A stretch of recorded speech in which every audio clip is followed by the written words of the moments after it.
After a 2-year hiatus from postseason play, the New York Giants are looking super again.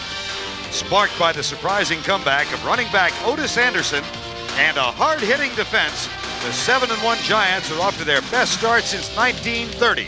But today, they'll have to do it without their leader, Phil Simms.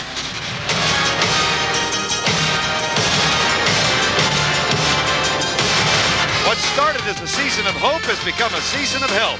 Injuries have plagued the Cardinals. Lomax, Mitchell, and Green have all gone down.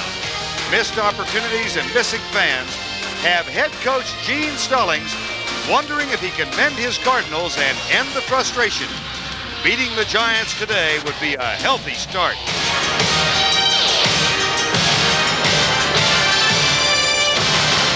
When city slickers go west, there's always a possibility of being ambushed, as the Giants learned last year, gunned down in their only trip to Phoenix.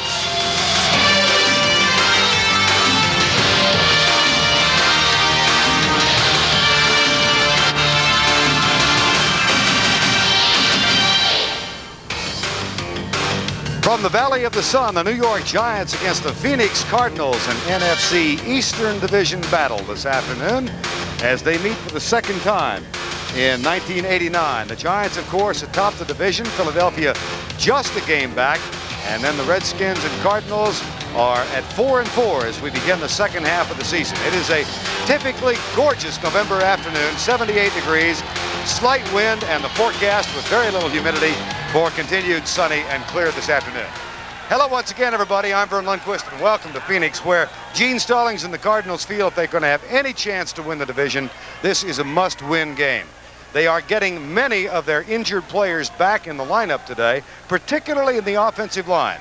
My partner is Terry Bradshaw, and Terry, that's got to give Gary Hogeboom a feeling of security to have those starters back in front of him. It is so important for a quarterback to have his offensive line, Vernon. The one real interesting thing and note here is that with the center, the starting center out, and the tackle for the Cardinals, no deep passing attack. Very conservative offense. Now with these young men back and Wolf going back to the left guard, which is where he should have been in the first place, now I would look for the Cardinals to be able to open up and really start throwing the football further down the field. If the Cardinals are going to be successful today, I think they have to get their tight ends down the middle against that two-deep coverage of the Giants. And to do that, you got to have time to throw the football. Very important these linemen are back. Barring a miracle, we don't expect to see Phil Simms today, but Jeff Hostetler came on for the injured Simms Monday night, played very well. He led the Giants to a victory, but that was at home, and this is out west. Yeah, that's true, but let's look at who did he quarterback against? The Minnesota Vikings, just the #1 defense in the National Football League. Did an outstanding job. I don't think he'll play poorly today at all. If there's one thing that I would be concerned about if I were a Giant, we went down on the field, and before the game started, sweat was pouring off of these guys, helmets tilted back. And then if you look at the Cardinals, they didn't even have their shoulder pads on, had their socks pulled down. If it's going to be a passing contest today, Giants aren't used to this heat, and in the second half, that sun could be the 12th man for the Cardinals. Giants have won the toss, and you can see from overhead that this is not a full stadium. It will be the largest crowd of the year, or should be by the time everybody has filtered in. Al Del Greco is having a terrific year, but has not had a touchback so far this year, and Dave Meggett and Mark Ingram are deep to return for the New York Giants. Del Greco will kick off from right to left. That'll be taken by Meggett at the 7. Slips a tackle at the 20 and is knocked down finally as he gets near the 29-yard line. Now, we fully expect to see Jeff Hostetler start. Bill Parcells said Simms only in dire and extreme emergency. Hostetler, Monday night, 21 yards rushing, 87 passing, modest numbers, but he had a big rollout that helped secure the win toward the end of the game. Elliott, Roberts, Oates, Moore, Riesenberg, and Zeke Mowatt. Mark Bavaro will not play again today for the second week in a row. Anderson and Carthen in the backfield. Turner, Manuel, the wideouts. Ingram and Dave Meggett come in on obvious passing downs. From the 29, 1st and 10. There's the toss to Otis Anderson. And he is met and driven down after a 2-yard gain. Tim McDonald, number 46, made the tackle. Here's the defense. And defensive line, as Gene Stallings tries to go with a 4-3, these are 4 defensive ends forced by injury to play various positions. Nunn, Sadler, Galloway, and Wilson, the linebackers. There's a rookie in the middle who's having a very good year, Eric Hill. And the defensive secondary, Mack and Carter, joined by Young, who's back for the second week in a row. McDonald having a good season. Turner and Taylor come in on nickel and dime circumstances. Anderson tries to find yardage on the right side, and he is down at the 33-yard line. It'll be third and about 5. Yeah, one of the things that we're going to have to really keep an eye on, Vern, is the number of carries that Anderson has. And once again, the reason for that is it is extremely hot here. Anderson, not a young running back, but a young man coming off the East Coast, where it is much easier to run the ball a lot because it's cooler. It's hot out here, and I expect Anderson to be spelled a great deal today, especially by Tillman. Third down, shotgun. 3rd and 6 for Hostetler. Now in his 6th year out of West Virginia.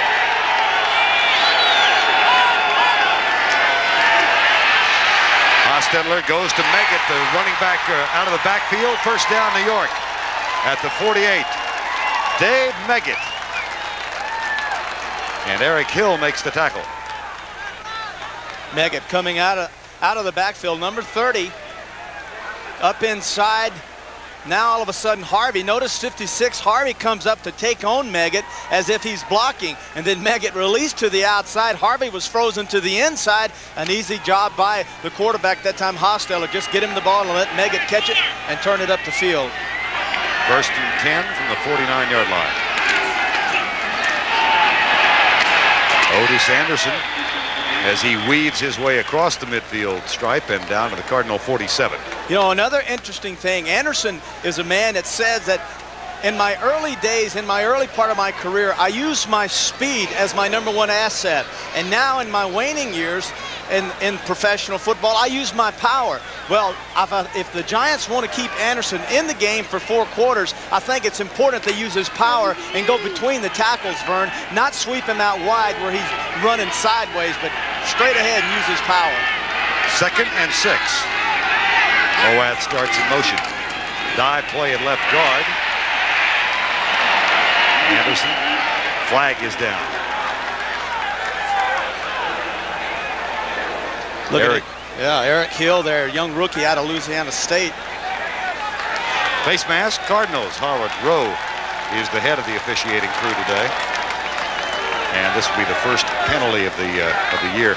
Interesting, the Cardinals have been penalized 60 times in the first half of the season, and the Giants only 36. They're one of the least penalized teams in the league, and they had 9 of those 36 last week. Yeah, Parcells says key to our winning so far has been the fact that we've had very few penalties. Face mask, 5-yard penalty, defense, first down. That's pretty generic, but it keeps the blame off of somebody. Well, looks like we got our cameras on Eric Hill. 5-yard penalty means that the tackler didn't really mean to grab the face guard. It wasn't a deliberate job. There's Eric Hill's right hand. Number 58, notice outside, grabs Anderson by the face mask. Just an instinct, a natural reaction. When someone shows up and you're going to tackle, you just grab them, and face mask was the first thing showed up. From the 40, 1st and 10 Giants. No score, opening moments of the game. Play fake, Hostetler back, looks left and goes right. Nice catch at the 24-yard line. Lionel Manuel, number 86, makes the grab. Great job by Hostetler. He told us that the one thing that he would bring to the offense is mobility, agility. Well, naturally, with Sims with an injured right ankle, that's going to come into play today, the ability of Hostetler. And then if you go to the outside and notice the cushion that Manuel, 86, look at the cushion he has. And then he says to us, my favorite route is what?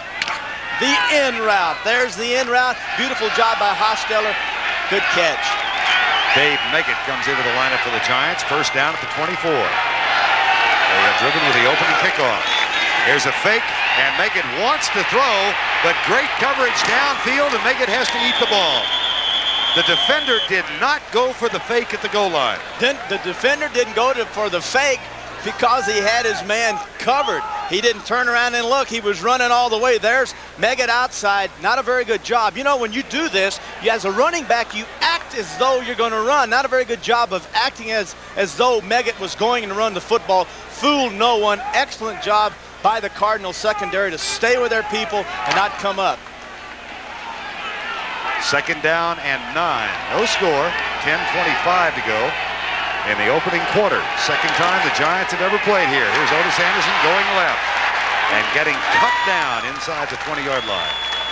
If we see Anderson run wide any place today, we'll see him run wide to the left if he's going to be successful running, because he has a pull groin. He has a bad right groin. And if you're going to push and cut inside, it's easier to take the left, go to the left, push with your left foot, Vern, and then cut back to the grain. So therefore, run him left if you want him to cut back right. Otis Anderson suffered that pulled groin muscle in the first preseason game back in August. There's Phil Simms. And he said, you ought to see me on Monday or Tuesday. I am a mess. It hurts after every game. 3rd down, no score. 4 wide receivers set now for the Giants. Quarterback draw, Hostetler. A flag is down as Hostetler looks for one more block and is in for the score. Now check the flag.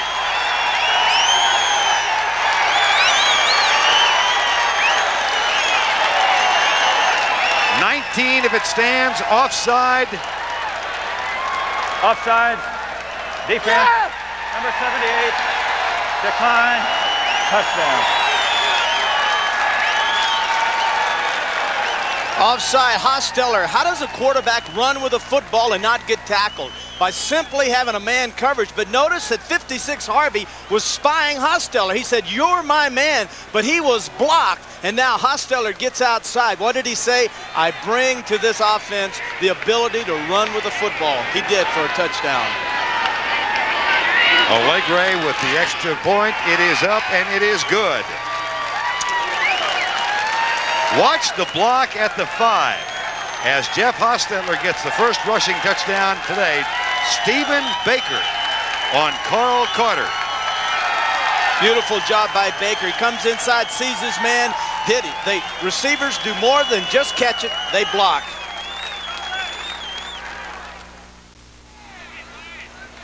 Giants at 7-1, most impressive on their opening drive. Jeff Hostetler gets the touchdown from 19 yards out after a Stephen Baker block. That just incidentally is the first rushing touchdown this year by any Giant other than Otis Anderson. Allegre will kick off. Sekahima and Tony Baker are the deep men. And this will be Tony Baker, number 44, out to the 21 or 22-yard line. Gary Hogeboom signed as the highest profile Plan B player this year. Signed after he had been unprotected by the Indianapolis Colts. 10 touchdowns, 12 interceptions so far this year. And the offensive line, and he's got some of the missing players back. Sharp and Wolf on the left side. Kennard, who's missed 2 games because of a visit to an alcoholic treatment center. Lance Smith, Tootie Robbins, and Awald.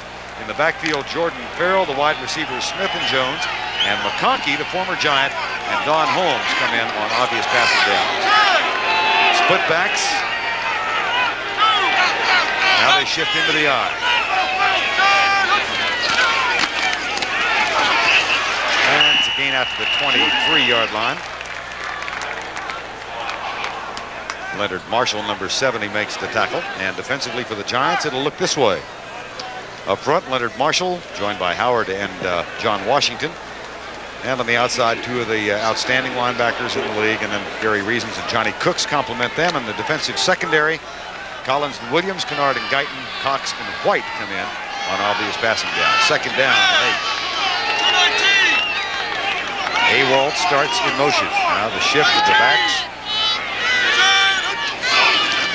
And Hogeboom fires a little flare pass, which is dropped, and that is a legal forward pass and not a lateral. So it'll bring up a 3rd down and 8 now for the Cardinals. Update you on other scores around the league. Rich Karlis just kicked his 7th field goal for the Vikings, and the Rams tie up Minnesota 21-all, and they have gone to overtime. That field goal came just as the clock expired, 21-21. And Chicago and Green Bay, the Packers have come from behind and lead Chicago now 14-13. 3rd and 8. Hogeboom out of the shotgun.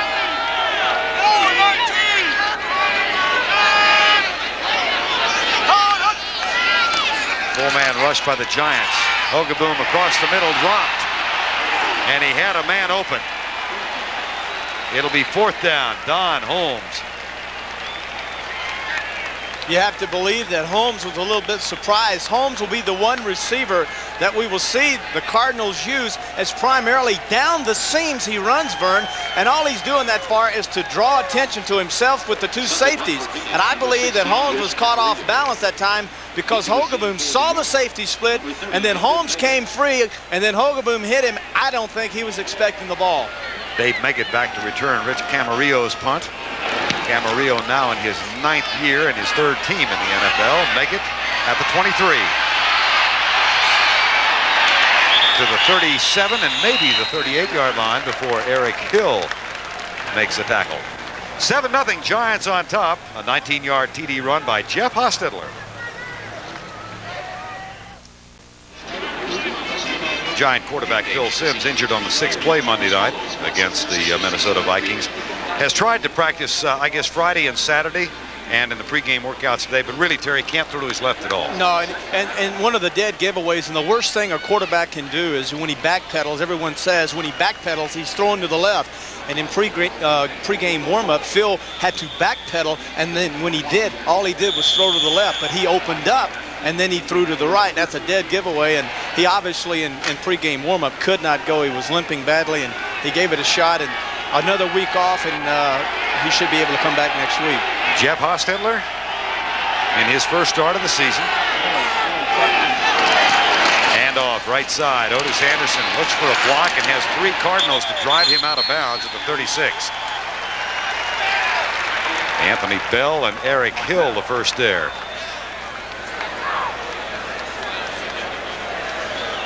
Eric Hill, first-round draft choice out of LSU.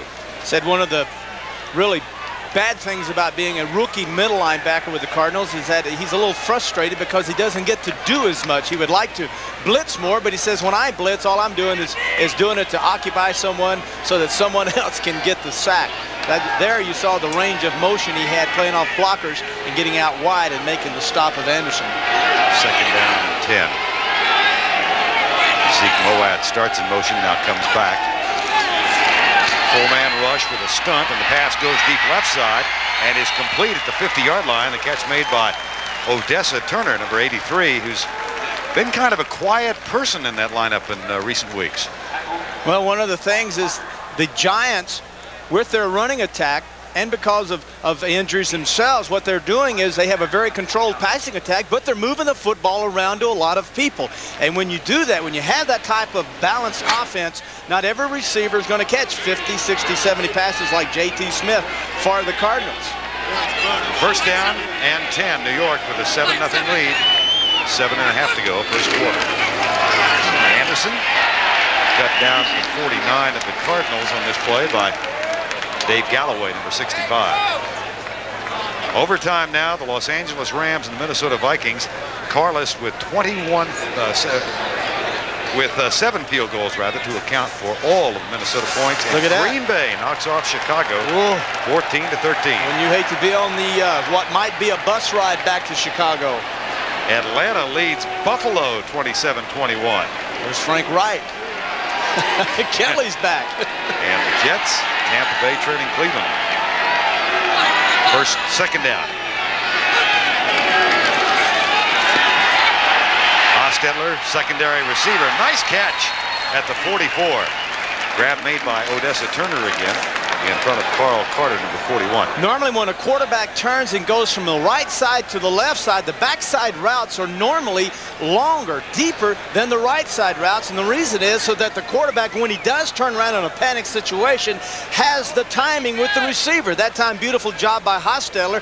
But once again, Odessa Turner deep enough to allow the separation so that when Hostetler came back, he was coming out of his cut and the timing route was there. It's short of the first down. It'll be 3rd and 1 for the Giants. And they will go from a spread formation and hand it off to Meggett, who starts left, comes back right, and picks up enough to move the chain as he gets to the 40-yard line. You heard of the old system with the quality control. When you talk to Gene Stallings, it's quality control. one of the things that happens with the Giants is when Meggett is in the backfield, you think, according to quality control, that he's going to be the guy that's going out on a pass route. But that time the Giants blew the computer on the quality control and ran him with the football to get the first down. Update you on the Rams, Minnesota in overtime. Minnesota gets a safety and defeats the Rams by 2. Back to play here on first down. The Giants leading 7-0 on Hostetler's touchdown run. That tackle made by Eric Hill on Otis Anderson. Otis was very animated yesterday in talking about what this year has meant to him, and he said, every time I hear the gun sound at the end of a game and I can walk off the field, I have accomplished what I set out for the week. He said, I'm a joke. Yeah. He said, I'm a circus act. And also he went on as far as to say that I'm just leasing this job. When Joe Morris comes back, hey, I'm on the bench. What a great attitude he has, and he very well is going to be in the Pro Bowl this year. 2nd down and 7. Roussan out of a double wing set. Starts in motion, and Hostetler looks that direction, goes deep, and overthrows Mark Ingram, number 82. It'll be 3rd down. Even though that pass was incomplete by Hostetler, the thing I'm most impressed with is his ability to pick up the player that is wide open. Look how far. Look at the cushion that Mack, 47, gives Ingram. Look at that, 10, 15 yards deep. Ingram breaks to the outside. He's wide open. A good job of selection by the quarterback. He just didn't get the ball to him. And how about that isolation shot from the blimp overhead? First time I've ever worked with the blimp. Is it really? First time ever, I think. 3rd and 7. Blitz. Picked off. McDonald for the Cardinals. One man to beat. And John Elliott saves a touchdown.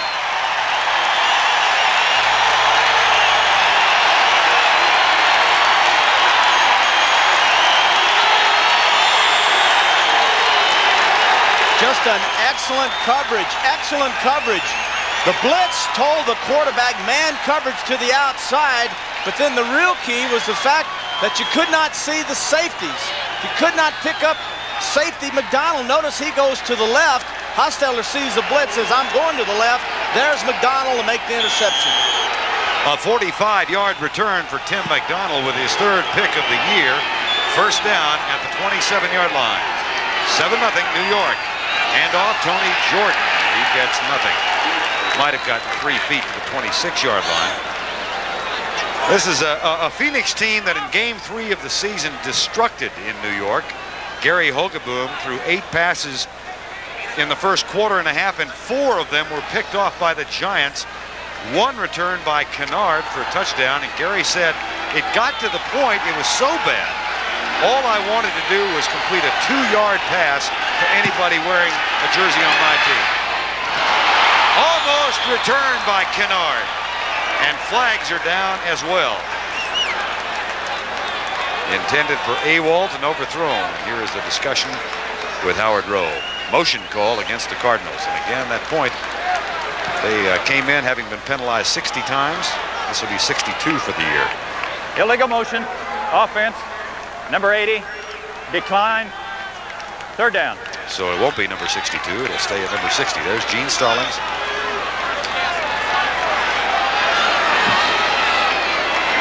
And it'll be 3rd down.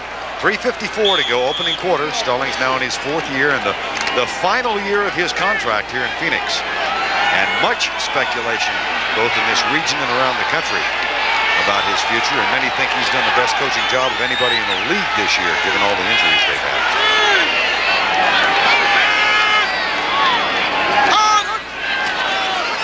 Stunts by the Giant defense. The pass across the middle, complete. Short of the first down. Ernie Jones, who is playing in place of the injured Roy Green. Green out with a fractured shoulder blade and should be back next week. They thought he might be available today, but the doctors checked him yesterday and said, no, 1 more week at least. So Jones continues to start. What you saw there was Jones coming in, Vern, and when you have an offense like the Cardinals, which is a possession offense, what has to happen is young receivers have to catch the ball, and then they have to be able to run for the first down. The passing attack of the Cardinals most times will not be beyond the first down marker, so the receivers have to catch it and run for the first down.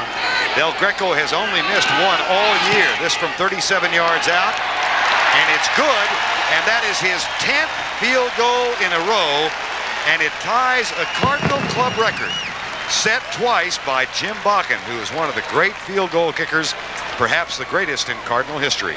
Del Greco has tied him at 7-3.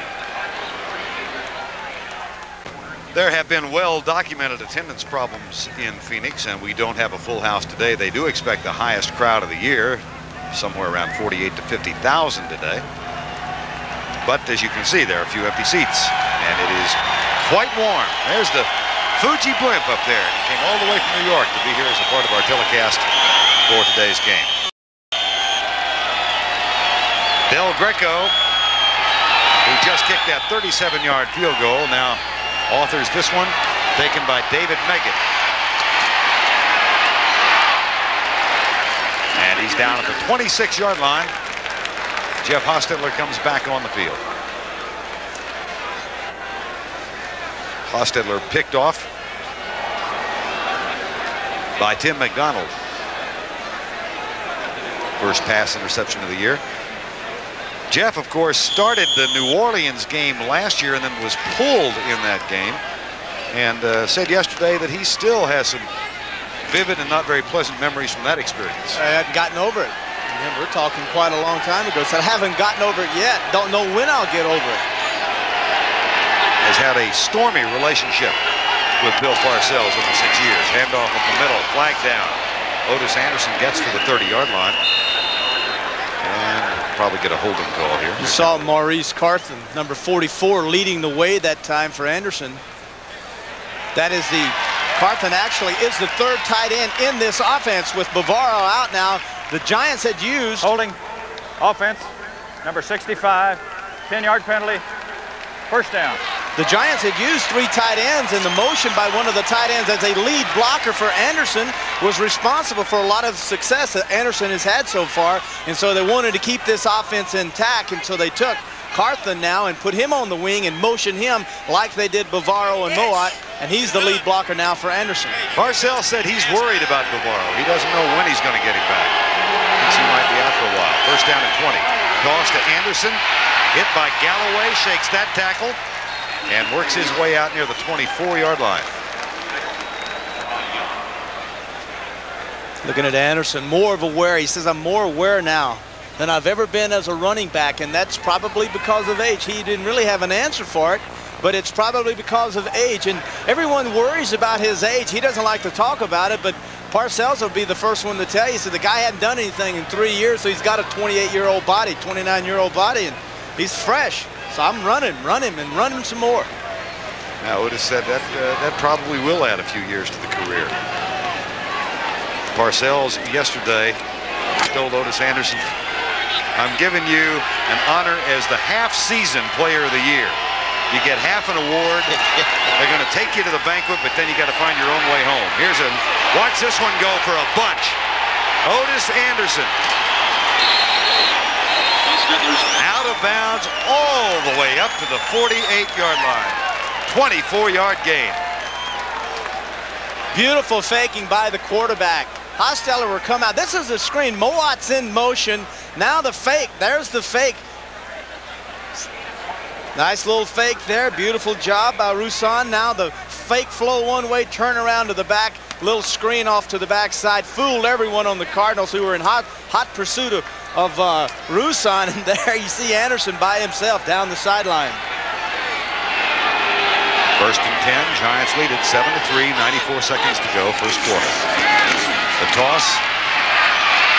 Lewis Tillman, the first-year player who spills Otis Anderson periodically. He's the man who made the big hit on kickoff coverage on Monday night that forced the first Alfred Anderson fumble.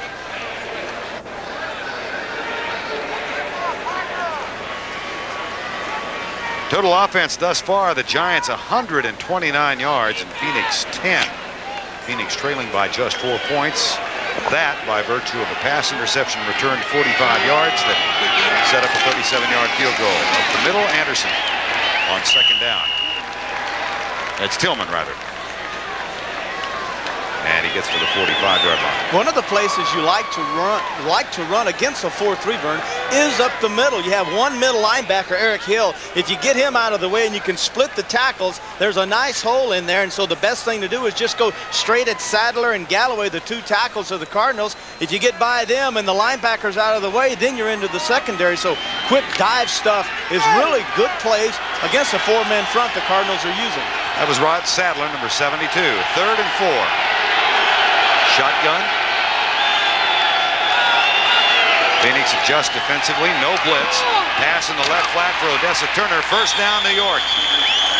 At the 39-yard line, and the 3rd first-quarter catch for Odessa Turner. One of the things Hostetler was complaining about last week was he told Ron Earhart, the offensive coordinator, don't hold me back. Let me throw it deep. Don't freeze us up. But he froze them up. What are we seeing today? Short passing.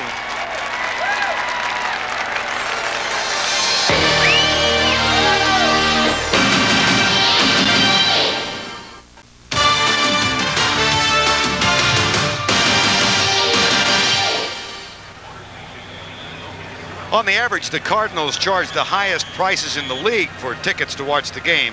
These are not some of those seats. Those fellas hiked up there, got the cooler spread out. They're sitting midway between the ASU Gymnasium and Sun Devil Stadium and trying to see the game. I don't know what the view's like, but it's pleasant for suntan. We begin quarter number 2. Lewis Tillman stays in the lineup. New York Giants lead it 7-3, and they have dominated offensively and in time of possession. 12 minutes and 48 seconds to 2.5 for Phoenix. Now that's pretty amazing. And once again, we talked about for the game about, you know, this heat out here. Now you're looking at almost 13 minutes of offense. And you got to wonder, you got to get in early in this heat, score early, and anticipate a layoff in the second half, especially in the 4th quarter. Second down. Little flea flicker. Hostetler can't find anybody open. Now fires it deep, and it is incomplete at the 7-yard line. Fine defensive job by Cedric Mack on Mark Ingram. Well, we've seen 2 gadget plays run by the Giants. The first one was a halfback option pass by Meggett, and now the throwback gadget pass from the quarterback to whomever is in the end zone. But once again, it has not worked. Now, you ask yourself the question, why the gadget plays? Evidently, there's a book on the Cardinals that says that they really do commit inside the 30. They're very aggressive and will come up and support anything. Well, the Cardinals are not doing it. They're laying off, and these plays will not work unless the defense is extremely aggressive. 4 wide receivers now on 3rd down. Hostetler audibles the play, and that sends Ingram over to a wing on the right side. Hit as he lets it go across the middle, caught, touchdown. No flags. Stephen Baker. 35 yards, it's 13-3.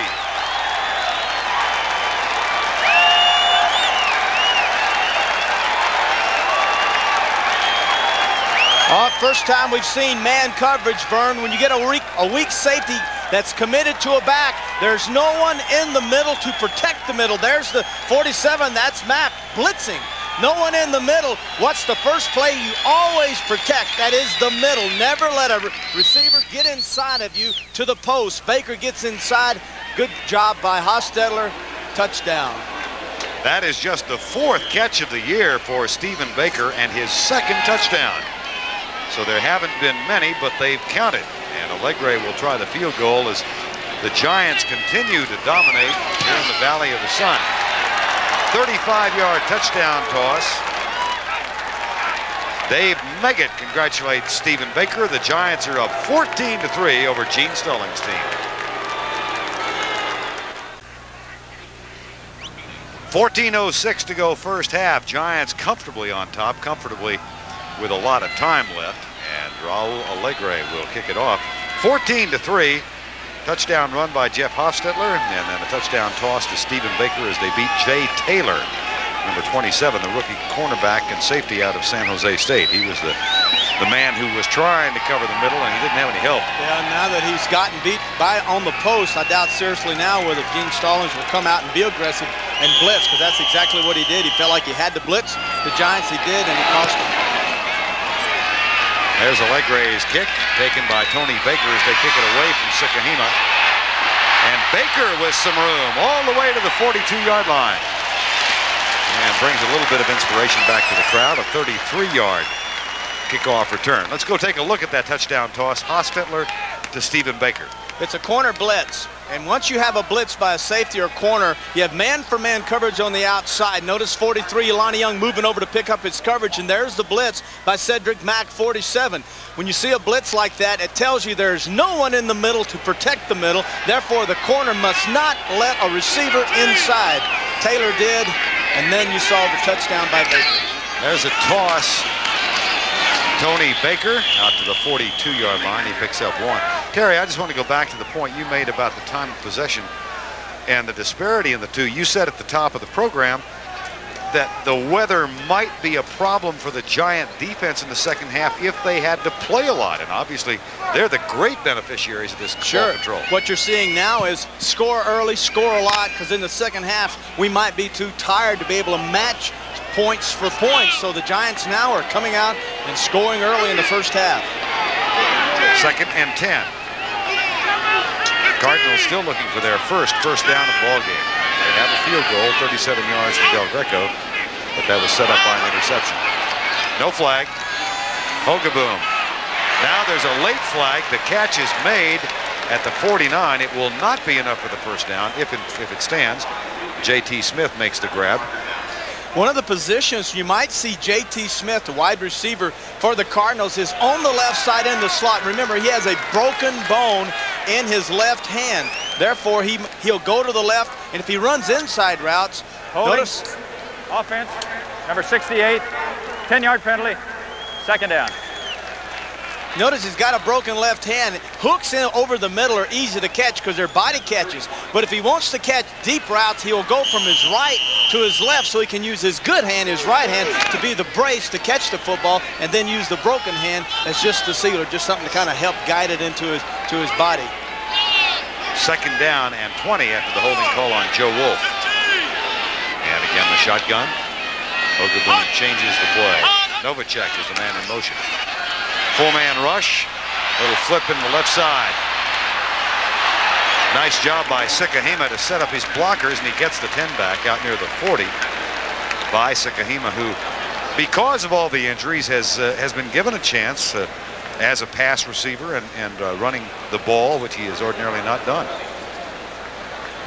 They, of course, lost Stump Mitchell, their outstanding running back, in the New York game, and one of the more poignant scenes all year was Otis Anderson cradling his former teammate Stump Mitchell as he was consoled on the field. 3rd down and 10.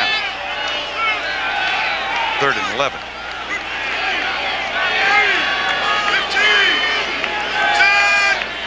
Giants don't blitz much, and it doesn't look like they will now. They don't.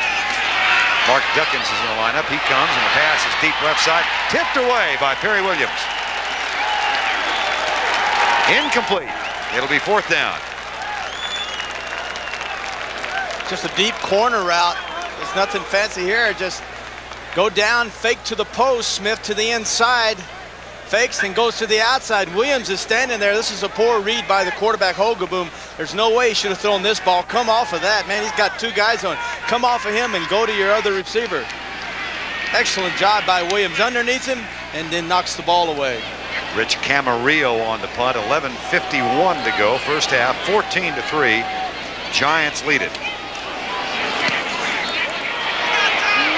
Make it at the 9. Out to the 21-yard line. A 51-yard punt by Camarillo, 12 on the make it return. Bill Parcells said yesterday, and this will not surprise any of you who know him or listen to him, I'm scared to death. I wonder if he still is. They're up 14-3. Giants just beginning a 2-game West Coast trip. They go to Los Angeles next week, and they've certainly enjoyed the first stop. They have dominated Phoenix thus far, 176 yards to 19. And Jeff Hostetler has run for 1 and thrown for 1 as New York is out to a 14-3 lead. Gene Stallings and his team thought that this is a game they must win to have any shot. Terry, what do they have to do to get back in this one now? Well, they've got to stop the Giants. The Giants have been able to run the football. Hostetler's just been razor sharp. They've blitzed early, got caught, burned for the touchdown. They blitzed again. Hostetler out of the pocket, ran for a touchdown. Man coverage is destroying them. I would think they'll change their man philosophy and go to more zones now to stop all the big plays. Back to play from the 20, first down and 10.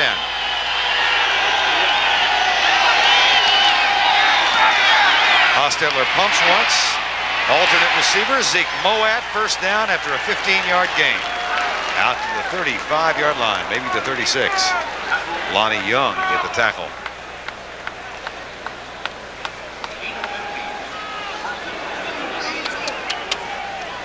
Another New York first down. How did Minnesota win it? Mike Merriweather blocked a Ram punt in overtime. It went out of the end zone for a safety, and Minnesota came from behind and won it. And Green Bay knocks off Chicago by 1. The Packers win over the Bears for the first time since '84. So Minnesota has a 1-game edge over the Packers and the Bears. Tampa and Detroit trail in that division. First down and 10, New York. Odessa Turner starts in motion. Toss to Otis Anderson. Riesenberg is out in front, and Otis cuts it back to the left to the 38-yard line. Tackle made by Ken Harvey, number 56. This is for the first times we've seen today. Notice the right guard and the tackle reach and pull block, and then the pitch, and then Anderson will go out, and then when he sees the flow, he'll cut back against the grain. This is outstanding, and one of the things I say about this is that running is inside the tackle, so this is a stretch outside the tackles, pull the guard and tackle, and then Anderson cutting against the flow. 10-10 remaining in the first half. Hostetler back. Tipped away, Cedric Mack, number 47. Intended for Lionel Manuel. The technique that the corners use for the Cardinals is to play off. Look at this. Mack on your left. Notice the cushion. Hostetler has no intention of throwing this ball out to the outside to Manuel. He is looking to the left and then comes back, but Mack is sitting there. He just settles right there. Look for later now for the Giants to come out, pump that hook, and then send it deep. 3rd and 8.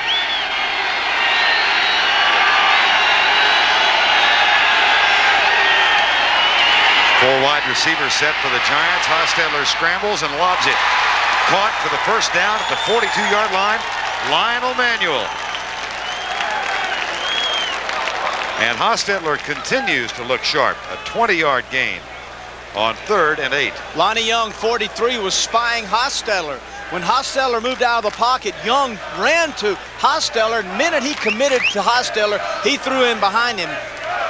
Looking to the left, Hostetler's. Now there's the movement. Now watch Young. See how Young, 43, came out to the outside to make the tackle on the quarterback, and then right in behind him came Manuel. And you can see Lonnie Young just absolutely upset with himself. First down, Lewis Tillman comes in the lineup.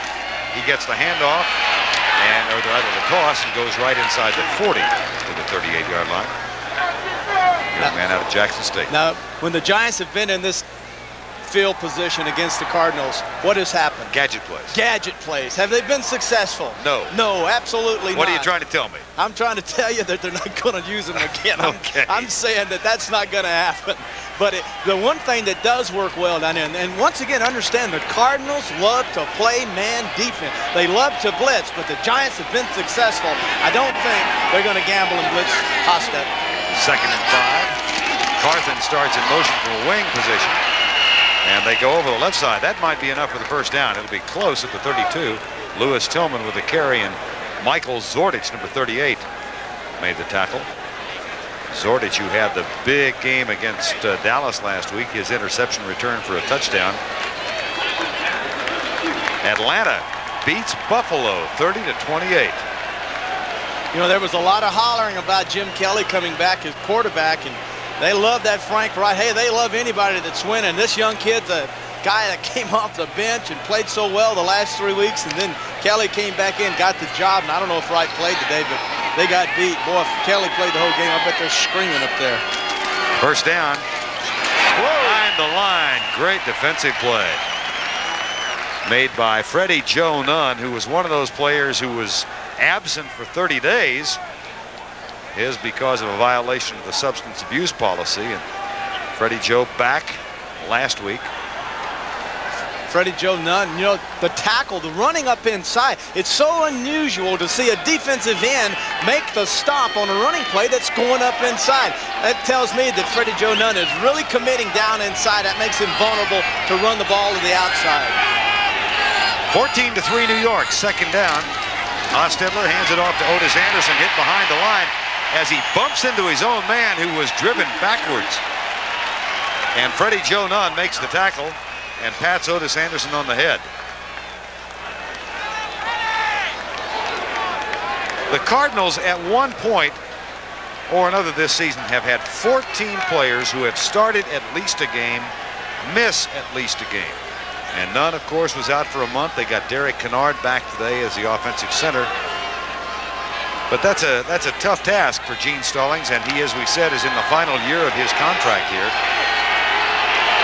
And no one knows what decision Bill Bidwell will make. 3rd and 12, 14-3. Giants lead it. Hostetler dropped right in the basket. Jay Taylor, who was burned for the touchdown and then blistered verbally by that man Gene Stallings as he came to the sideline, will not want to get anywhere close to Stallings this time. Taylor had a chance to redeem himself for getting beat on the time. Hostetler looking to his left, Vern, comes back to his right, but an excellent job by Taylor, who was actually playing up that time on Turner, read the eyes of the quarterback, came off his man, and almost had the interception. Now Sean Landeta, who has 8 punts down inside the 20, but only 1 in the last 5 weeks, might get this one. Yes, he will. Landeta had 7 punts down inside the 20 in the first 3 games, but only 1. And again, it's Renee Thompson.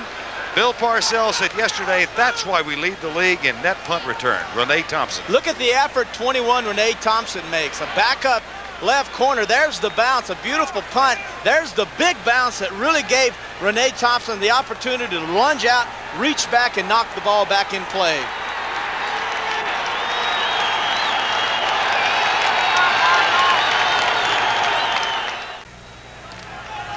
6:11 remaining in the first half of play. The Giants have pinned the Phoenix Cardinals inside the 10 at the 6. They did review that play by Renee Thompson and allowed it to stand. An outstanding effort by the special teams player.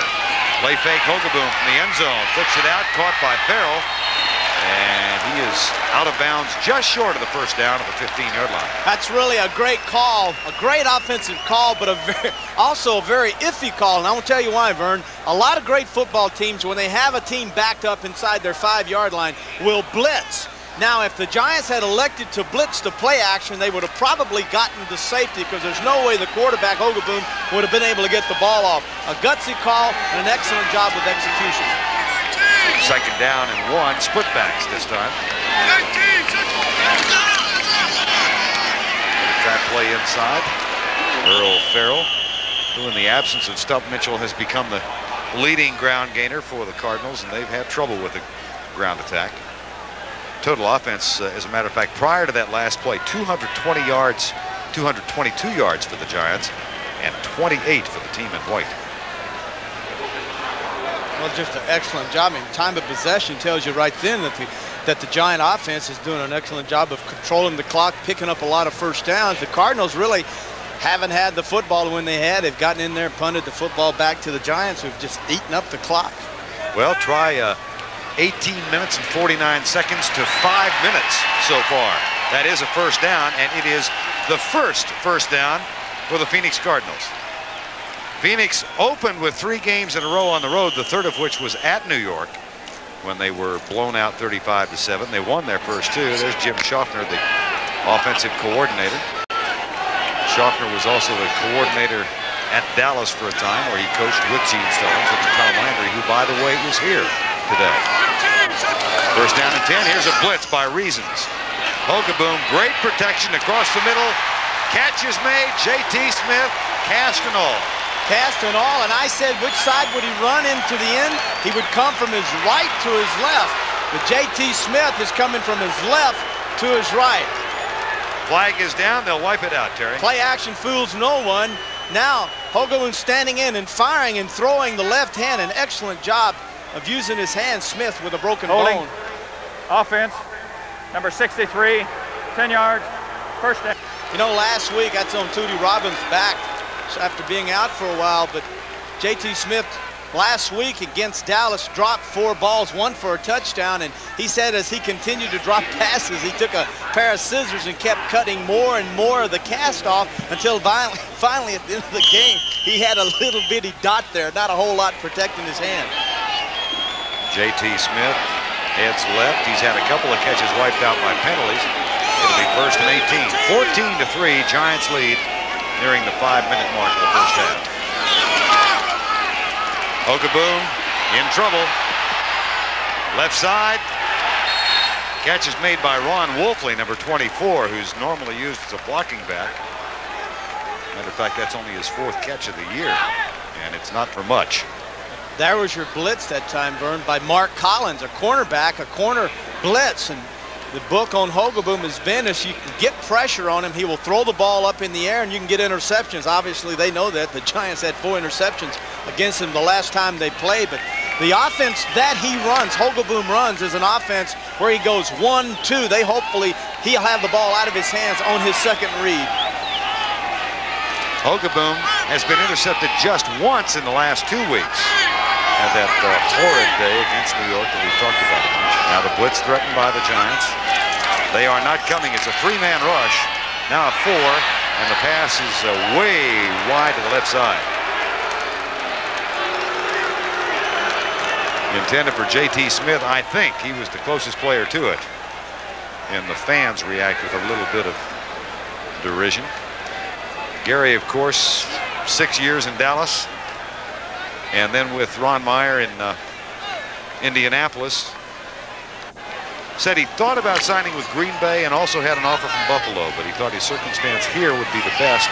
He, of course, was aware of the arthritic problems that Neil Lomax has, continues to have, and he was familiar with Schaffner and Stallings. Hogaboom, deep right side. Incomplete.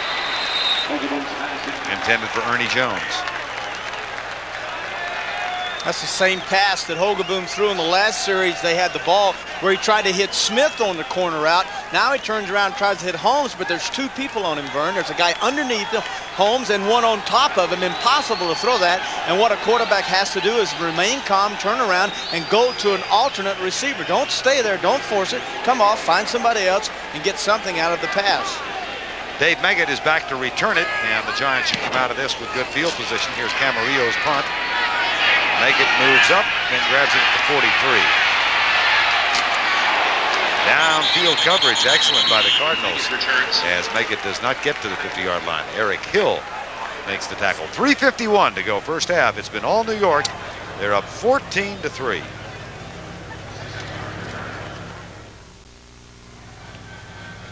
If you're a member of the Arizona State University swimming team, you probably don't care that within a mile the Phoenix Cardinals are being defeated by the New York Giants. You've got your own workout to contend with, as that young man is doing. Well, less than a mile. It's right across the street. Sun Devil Stadium in Tempe.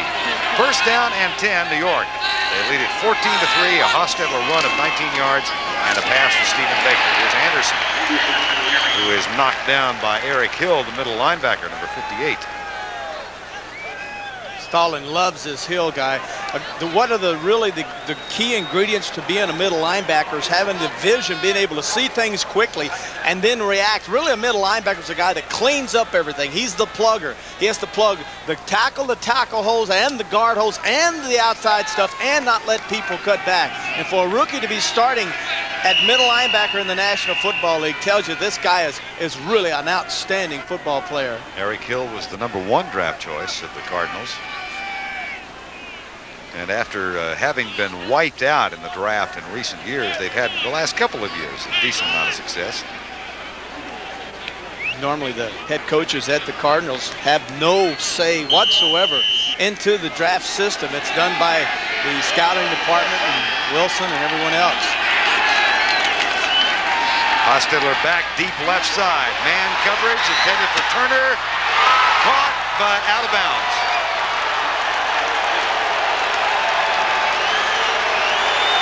Carl Carter, Odessa Turner, and the side judge was right there.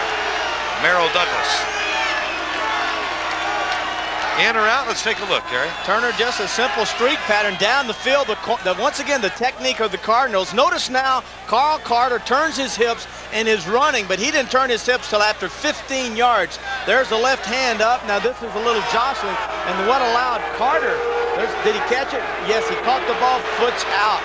But Carter looks up at the ball, and therefore there's no flag whatsoever. 3rd and 10. Giants adjustment by the Cardinal defense. They may come with a corner blitz. They don't. Hostetler back, has a man in his face, and he lets it go. Rod Sadler, who once said playing defensive tackle in the National Football League is like being a human fire hydrant. Wonder what he meant by that, Vern. And you're surrounded by dogs. Watch him again. Sadler 72 coming. Wilson 90. Went inside. Sadler stunted, came back to the outside, and then that allowed him to get in to put the pressure on Hostetler.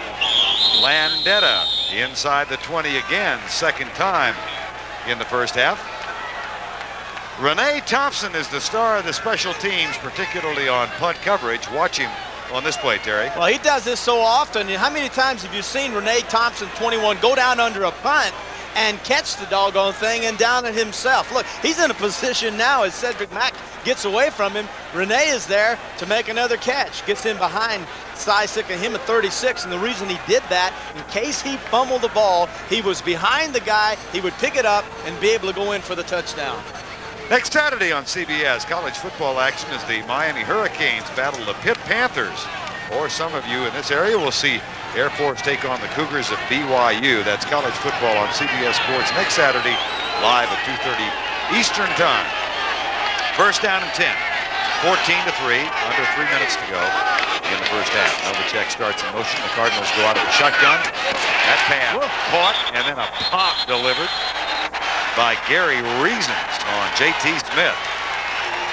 The best routes to throw where the quarterback can show his arm off, and where it really puts a lot of pressure on a linebacker and a corner is a simple hook, and that's all Smith did. He went down, he beat the corner. The linebacker has to get into the flight of the ball and knock it down. Cardinals go without a huddle, and the Giants try and get some defensive changes made.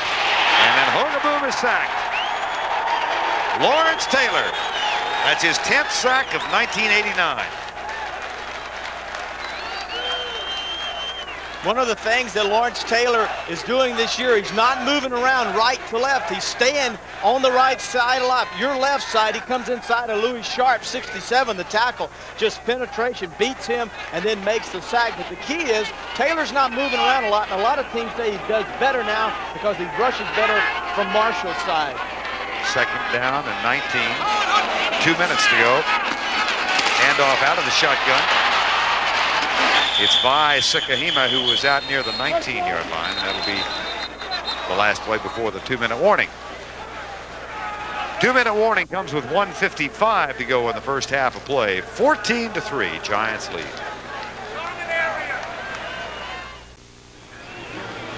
New York Giants took the opening kickoff and drove with ease the length of the field. Jeff Hostetler got the touchdown from 19 yards out. Second time they had the ball, Stephen Baker caught a pass, or the third time actually. 35-yard toss from Hostetler. Those are the 14 New York points, and Al Del Greco's field goal from 37, the Phoenix points. Yeah, what the quarterback has to do here with 2 minutes left, even though it's third down, you must call 2 plays in the offense. If you get the first down, you're not wasting time. You have the second play call and anticipate a first down pass and be able to keep your offense on the field. 3rd and 13. Giants bring 3. Hogaboom. That's not going to be enough for the first down. Mark Collins defending. Don Holmes makes the catch, number 83, the 3rd wide receiver. And it'll be 4th down, and Phoenix will have to punt. That offensive route that Holmes ran tells me about the respect that these Cardinals have for the Giants. Notice that route was only a 5-yard route. And what Hogaboom was hoping was, I'll get the ball to my receiver, let him catch it at 5 yards, and hope he can run for the first down. Timeout called by New York.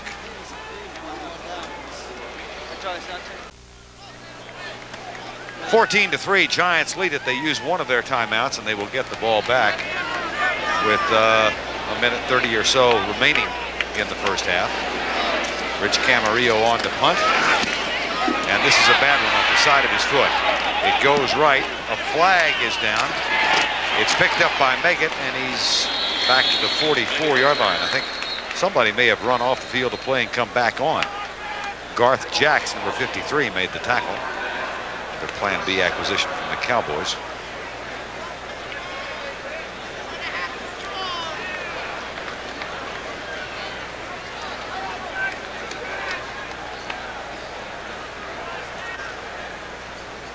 Nope.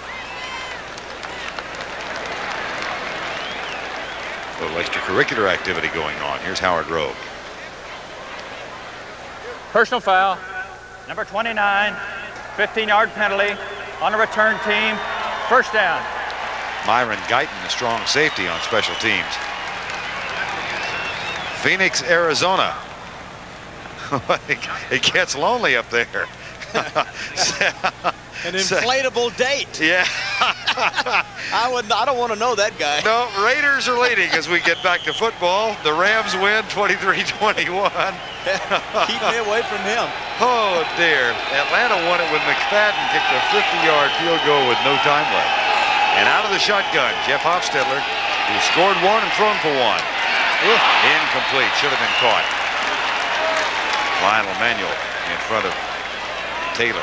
Well, that's his favorite route, the inside route. He had his corner trailing him, and Manuel catches that pass, a good pass. One of the things that's very hard for a quarterback to do is to throw the in route from right to left as a right-handed quarterback, because you have a tendency to really gun it in there. Well, these guys are coming somewhat at you, and you have to take a little bit off. If anything, Hostetler should take a little bit off that pass, make it easier to catch. 2nd and 10. Oh, could have been picked off. McDonald almost had his second. It looked as though Hostetler tried to ease one in there. Now, there's a difference between taking something off of it and letting it change your rhythm. Notice now, Hostetler sets up, going, he knows exactly where he's going, tries to just pull the ball down nice and easy, kind of guides it. It slips out of his hand. Very well could have been intercepted. Jeff Hostetler now 9 of 18 for 152 yards, 1 touchdown, 1 interception. The touchdown was to Stephen Baker. Basic 4-man front by the Cardinals. They come with a stunt. Hostetler out of the sack, and here's what he can do that perhaps Phil Simms can't, and he's got the first down. He does it with a little more agility than Simms does. Well, I have to question the defensive call, though, Vern, because all Hostetler is doing, once he breaks the seal of the line of scrimmage, there's no one there. That was a man coverage in 3rd and long situations. 99.9% of all teams in the National Football League will play zone in long situations. The reason you don't play man is, number one, if you're going against a quarterback that can run and he gets outside, there's no support to tackle him. Number two, if you complete the pass on man coverage, it's always for big yardage. That was a gain of 17 on the ground and a first down for the Giants with 1:15 to go in the half. Ingram, the motion man. Stunts again. Hostetler scrambles again, and they got him. Okay, they got him this time, but what was the coverage? It was zone. So when you're in zones, it takes receivers that can work and find the open area. In a man coverage, you don't find an open area. Your area is on you, and it's covering you. New York. Hostetler is slow getting up. Jeff Rutledge is active today. He was not Monday night. See what he should do. He recognizes zone as you look at Rutledge. Recognize the zone. You don't have time. You're in the 2-minute offense. Just throw it out of bounds. But this man hasn't played a lot. Okay, now he says he's covered, just throw it away. You don't need to be getting hurt. Just throw it out of bounds. Hostetler has gone over to the sidelines, talking with Bill Parcells and Jeff Rutledge, who's not played this year, obviously, getting ready to come in. Yeah, I guarantee you that what Parcells is telling him, look, if it's not there, you know, and you know it's zone coverage, just throw that baby into cheap seat. If it's man coverage, that's different. But if it's zone, you don't have your guy, get rid of it. You're all we got. We need you. Don't take a chance. And Hostetler is not coming out of the game. A timeout was called by New York. And so he will be back in the lineup. Yeah, but he's wanting to make something happen, isn't he? Hadn't played, wanting to show the world how great he is, and that over anxious, that excitedness about this game makes you do crazy things. 1:09 to go in the half. Meggett on the draw play. First down, New York at the 42. And they will go without a huddle. 18-yard gain by Dave Meggett. And we're under a minute. The Giants have one left, one timeout. Shotgun formation. Oates sends it back. Hostetler picked off, intercepted by McDonald to the 48. That's the second pass interception in the first half for Tim McDonald, the third-year man from Southern Cal. And Bill Parcells, he is not pleased. When you throw a ball, when you throw into the outside, let's watch Hostetler looking down, looking to the right, staying there, draws everyone to that area. The thing about it is the eyes bring in the people, and if you throw that pass, you have to be conscious of the inside coverage coming with you. If you're going to throw that route, throw it now. Don't hold it and then try to throw those inside routes. Now suddenly the Cardinals with a chance to climb back in this. 42 seconds to go in the first half. And they have all three of their timeouts and the ball at the 47. Hogaboom gets a good block. Now throws it away. Almost picked off. That's a heck of an effort, and a flag is down at the 39-yard line. We may get a roughing call. We do on Lawrence Taylor.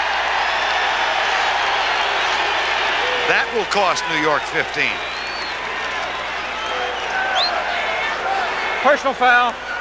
Number 56, defense, 15-yard penalty, first down. Of all the people you can't hit those quarterbacks. 56 is Taylor chasing Hogaboom. Understand the frustration of having to chase him. Number one, the ball is away, but the right hand like a hammer comes across the back of the neck of the quarterback Hogaboom. You can't do that. I don't care if you're Lawrence Taylor, who you are. You can't do it, bub. I'm sorry. You're going to give your team 15 yards every time. Not much dispute about that. A hammer to the head. First down at the 38-yard line with 33 seconds to go in the half. Giants show a blitz look. They send 5. Hogaboom almost picked off. It is. Terry Kennard. No, he is down.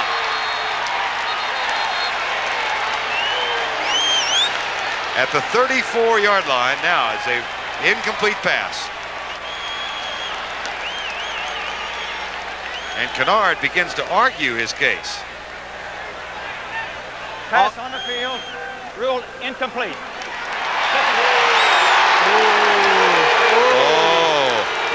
My, it looks like Kennard has the ball cradled. And the ball is sitting on his forearm so that when he hits the ground, it may appear as though he trapped it, but his forearm actually has the ball off the ground. First of all, the ball is thrown off the wrong foot by the quarterback, so therefore it's behind the receiver. Notice the ball wrapped in the forearm of Kennard.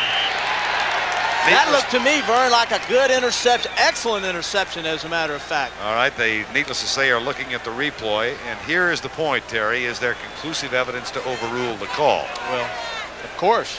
You think so? Of course. No, of course that's the rule. Yeah. I don't know. From what I saw there, you would have to say that it appears as though it was a good interception. But who's to say? You know, we saw it. We make that judgment.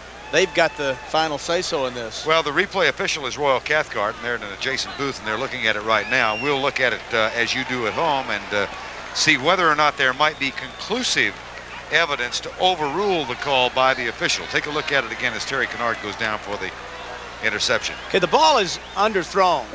Kennard comes in. Now, the ball is in the left arm, and it's sitting on top of the forearm, and it looks to me as though when Kennard hits the ground, the forearm protects the ball from hitting the ground. Therefore, to me, that's an interception, an excellent interception by Kennard.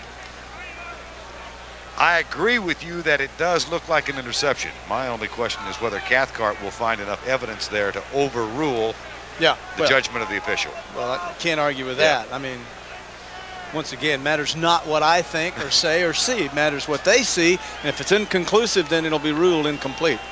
The one thing about conclusive or inconclusive evidence, one can be certain it takes a long, long time to determine it. So we wait. Well, this is an important series for the Cardinals. They need to maintain this ball to go down, and they've gotten the break on the interception themselves, and they need to get into this end zone. So it's very important for them. Review, play stands. Well, that's obviously the point from Cathcart then. There was not conclusive evidence to overrule the decision. And quickly, they're back to play. Into the right side for J.T. Smith, and in the middle of the field, Don Holmes was waving his arms frantically. Smith in the corner and Holmes at the 10. Yeah, the corner routes have been covered extremely well by the Giants. You know, hey, fool me once, fool me twice, whatever. But if you cover my corner routes 3 times in a row, you know, I'm going to come out and I'm going to say, forget these corner routes, baby. I'm going somewhere else. I'm going to run deep ends. I'm going to run me a post route. I'm going to do something other than corner routes because hey, folks, they're not open. So let's get away from it and get on to something else. Coming up at the half, Brandon Erb with all the scores, highlights, and latest information. And boy, there were some thrilling games today. I know you want to see the highlights of that Ram win over Minnesota and Green Bay's win over Chicago today. There were a lot more. J.T. Smith to the 30-yard line, and 14 seconds remain. Now, the Cardinals do have all of their timeouts. That is not enough for the first down, though. And a player is down.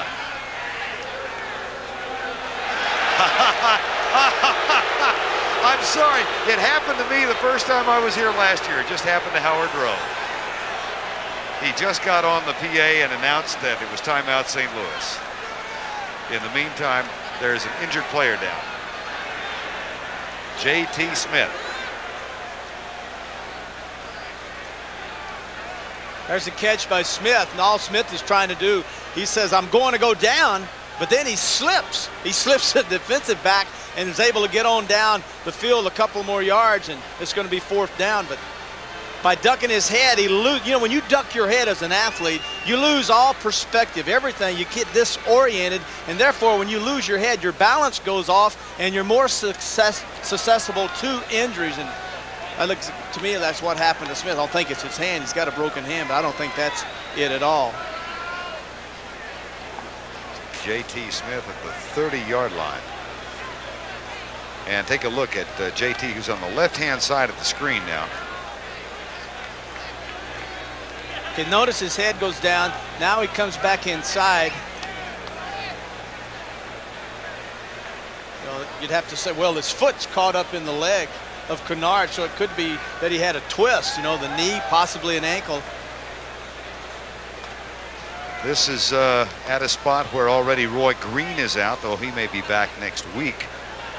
But one of the fragile areas for the Cardinals is J.T. Smith is down. Here are the injuries.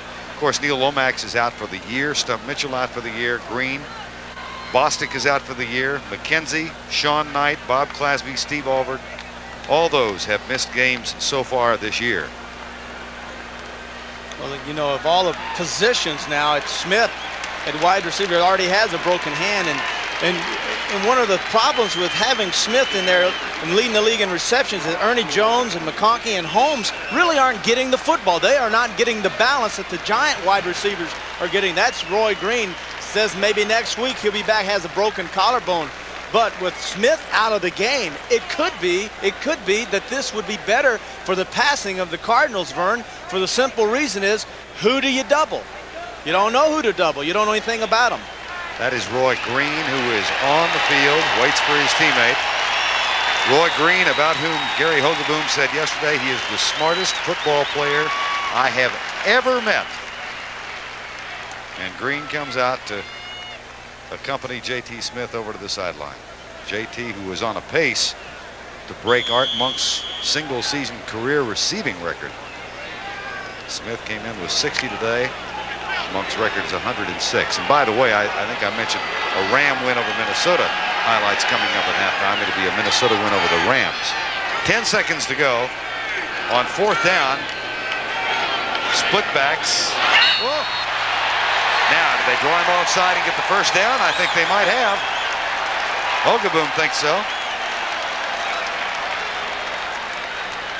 Change in the cadence, Vern. Hogeboom changed his cadence up and caught the nose tackle. Caught the nose tackle, Howard off guard. Encroachment, number 74, defense, first down. Man, how many times do you see this where you get a beat on the quarterback's cadence? Notice the head of Hogeboom. A little bit of movement there, but you can bet he's been going on one, like set, ready, hut. Now he goes set, ready, hut. The ball's not snapped, and everybody says, oh my gosh, I got a read on him. They take off. Howard thought the ball was going to be snapped and got away from a basic rule. So with 10... Look at the ball. 10 seconds to go. Time for at least one before the field goal. Here's Hogeboom.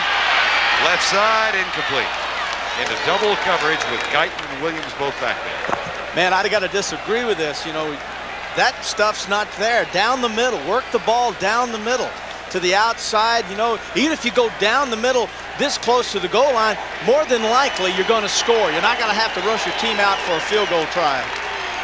Del Greco will try the field goal. He is 13 of 14 for the year. His only miss came from 47 yards out. This will be a 42-yard effort and his second attempt of the day. Tom Tuchel will hold the backup quarterback. No good. Al Del Greco misses for only the second time in 1989. And that also ends a streak of 10 consecutive field goals that would have given him a Cardinal record. And 1 second to go. Yeah, he ought to be upset. You get all the breaks in the world, the possible interceptions negated, and you keep the ball, and then you get a good job by Hogeboom of getting Howard to jump offside. And look at that, you bet he's mad because he had a chance there to close the gap. 14-6 when you go into the locker room. Number one, you've got momentum going with you, and you get to say, hey, we can play with these guys. We can beat these Giants. Del Greco misses from 42, and the Giants will kill the remaining 1 second.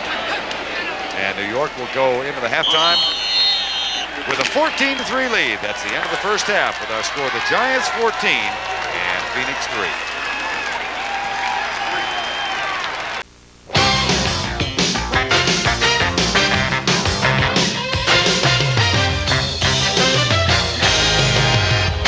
You got to hide the little children with Al Del Greco around. What's he so upset about, man? Well, you know, the kicker's a little different anyway, you know that. But the holder muffed the kick, couldn't get the kick off. Had he made it, he had a chance to set a Cardinal record, and he just was upset because he missed it. No fair to read lips, right? Only 4 first downs for the Cardinals, and it's 14-3 Giants.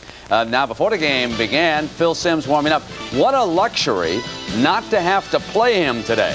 And Jeff Hostetler, well, here he is, doing what he did last Monday night a couple of times, taking off on the run. And on that quarterback draw, he gets a touchdown out of it. And also, it's the touchdown man. Stephen Baker, the touchdown maker. Great pass, but a pretty good route on Baker's part, too. A deep crossing pattern, 35-yard touchdown reception. All right, in the second half, we'll keep an eye on the Philadelphia game for Giant fans. This one has gone to the half. The Eagles and the Chargers are tied at 7. Jim McMahon put the Chargers ahead. He went to Anthony Miller for a 7-yard touchdown. Great one-handed catch, and Miller into the end zone. And then Randall Cunningham coming back, Herb. Eagles had a pretty nice drive. It stalled inside the 4-yard line, but Randall rolls to his right, hits Greg Garrity for the 4-yard touchdown. All right, now elsewhere in the AFC, at home, Denver, which was upset by Philly out there last week, leading Pittsburgh 13-7. And big day for Bo Jackson. He has scored 2 touchdowns, and he has rushed for 126 yards. One of his touchdowns was a 92-yarder. And, of course, those of you in New York well aware that the marathon was completed here earlier this morning, and the United States runners really did themselves proud. Finest finishes since 1982. Ken Martins out of the University of Oregon now lives in Santa Fe, New Mexico. He winds up second. And incidentally, the winning time there by the Tanzanian runner is a New York City marathon record. Then Kim Jones, who now lives in Spokane, Washington, she wound up with second place. Irv, didn't you run a marathon in London a few years ago? What was your time in that one? What did you do it to me? 4 hours and 58 minutes, okay? But I finished standing up. Right? Standing up. All right, listen, a lot of wild games that we want to show you highlights, including in that will be the instant replay that decides the Green Bay Packers' victory over the Bears. And that's coming up right after these messages from your local stations.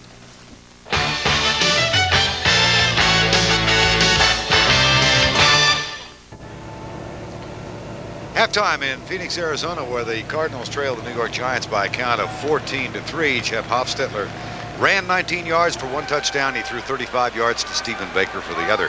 He, of course, is playing in place of the injured Phil Simms. And Terry said he thought the one thing he might bring to this team that Simms could not is mobility. That has been proven here in the first half.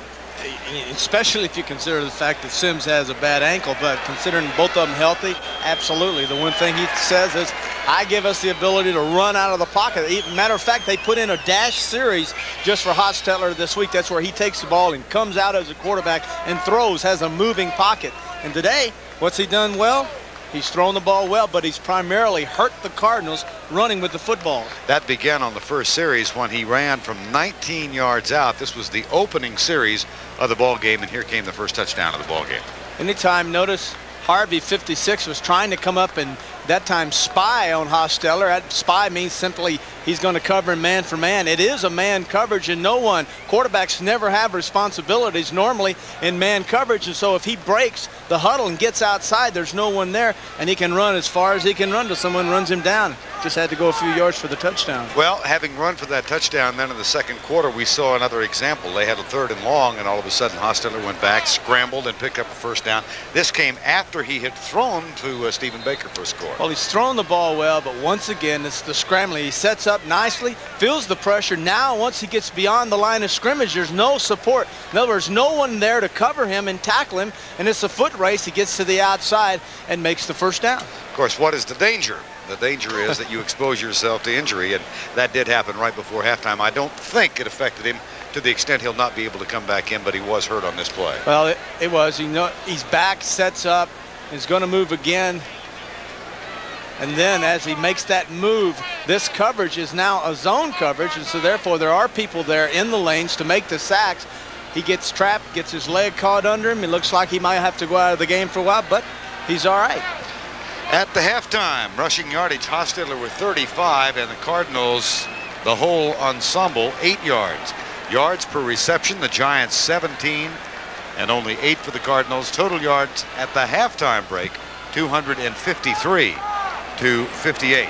Raul Alegre will kick it off now, and Vi Sikahema and Tony Baker go deep for Phoenix. 14-3. Neil Lomax was a brief halftime visitor here in the booth. Of course, Neil out with that arthritic hip for the remainder of the year and perhaps for his career, but I know he was a little frustrated by what he had seen in the first half. Well, he was throwing stuff all over our booth, flinging things all over the place.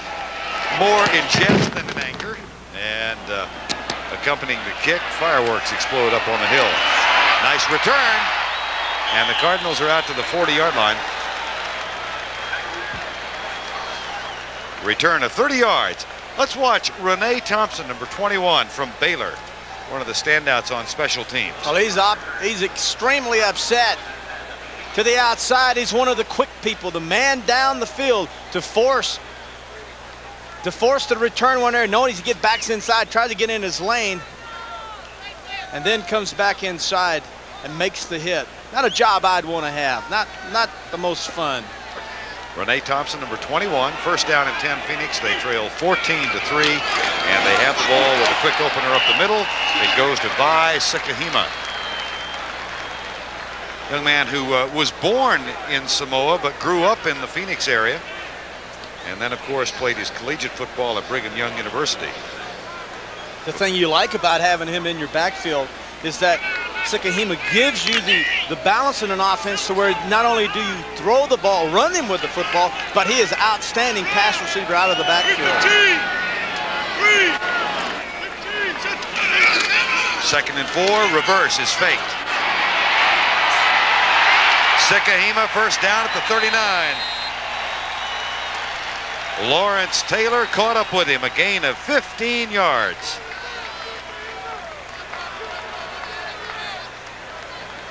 And the Cardinals open up featuring Vi Sikahema, the one-time 10th round draft choice out of Brigham Young.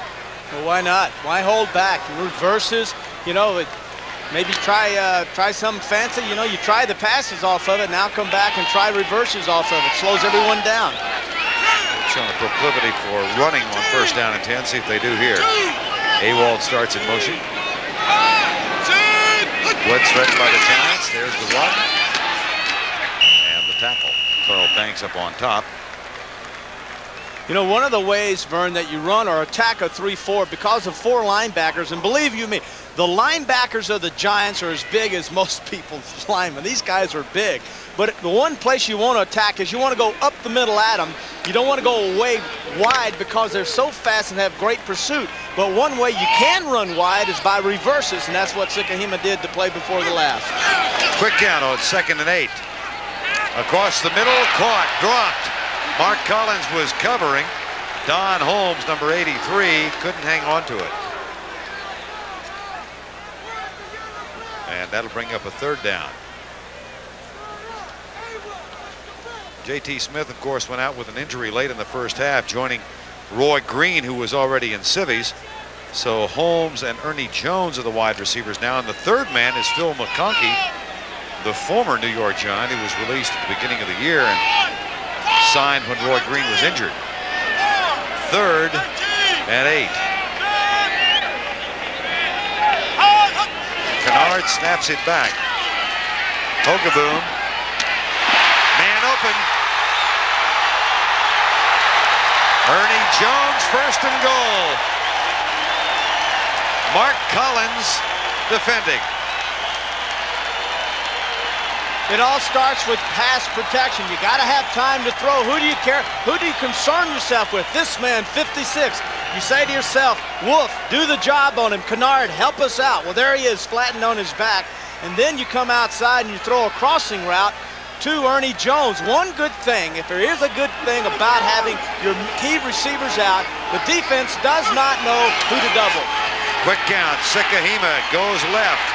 And a good lateral pursuit by the Giants. He's down at the 5-yard line. Yeah, I don't think that going wide against the Giants is the thing to do. This is a team that the Cardinals at best goes up the middle. Go up the middle. If you go wide, you better really have a burner. I don't think Sukahima has the speed to really get out wide. Are you saying that's a problem with the Giants specifically? Exactly. That's the problem the Giants cause you. Their linebackers are big and they can run. I just don't think going outside is a place to attack them. 15. Quarterback draw, Hogaboom. Oh, touchdown.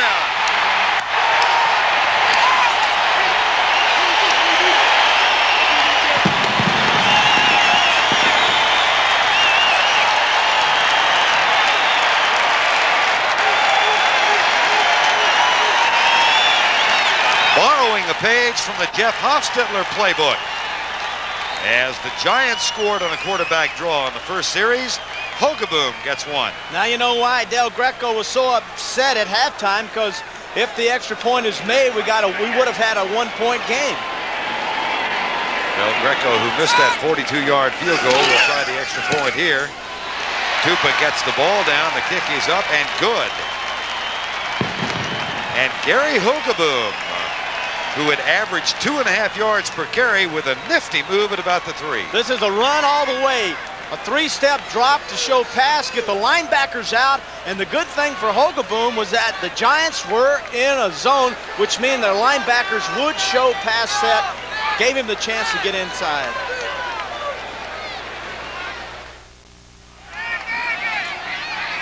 Gary Hogaboom's touchdown run on the quarterback draw has brought the Cardinals to within 4 at 14-10. 12:07 to go, 3rd quarter. It was 14-3 at the halftime break.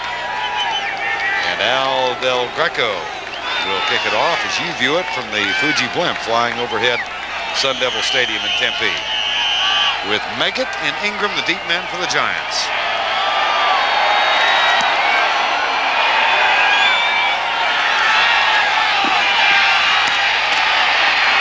Ingram to the 27-yard line, and Jeff Hofstetler will come back on following that 28-yard return. Giants at 7-1, of course, the best start since 1930. when they wound up with a 10-1 record. And Hostetler comes on 9 of 19 thus far for 152 yards, 1 touchdown, and 2 interceptions. Giants will stay on the West Coast, or in the West this week. They'll actually stay in Scottsdale, and then they go to LA to take on the Rams next week. 1st and 10, New York. Anderson, foot race. He does not have great speed. And Cedric Mack had the angle and knocks him out of bounds at the 43. With help from Ken Harvey, number 56. But nevertheless, a 31-yard gain. How many times do you see a back go up inside, everyone gets inside, everybody gets all lost. Where's the ball? I can't find the ball. And then you expect to be tackled. Anderson said, I'm going to get tackled. Nobody tackles me. He bounces outside. There's no one there. Now it's the foot race.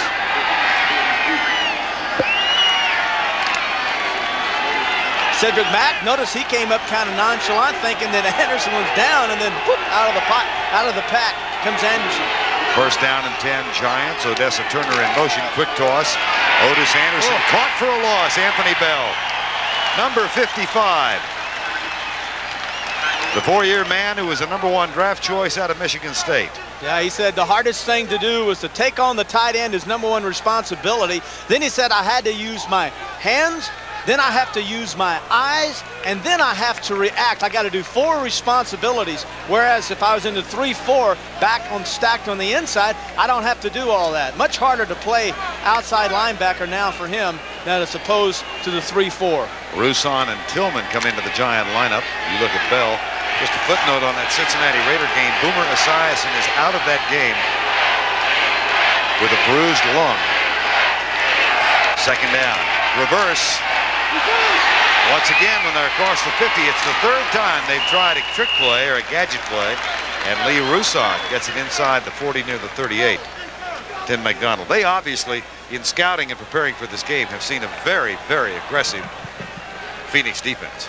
And another thing against 4-3 defenses, Vern, when you do a lot of play action and spin around and hand off and counteract, the middle linebacker's going hook right, hook left. He doesn't. He gets tangled up with all the motion and loses sight of where the ball is, and that's what's happening. Eric Hill's looking at all of this, this configuration going around, and is losing sight of where the football is.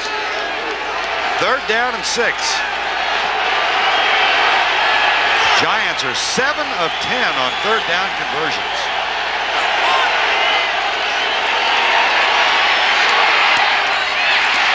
They are now 8 of 11 as Odessa Turner makes the grab.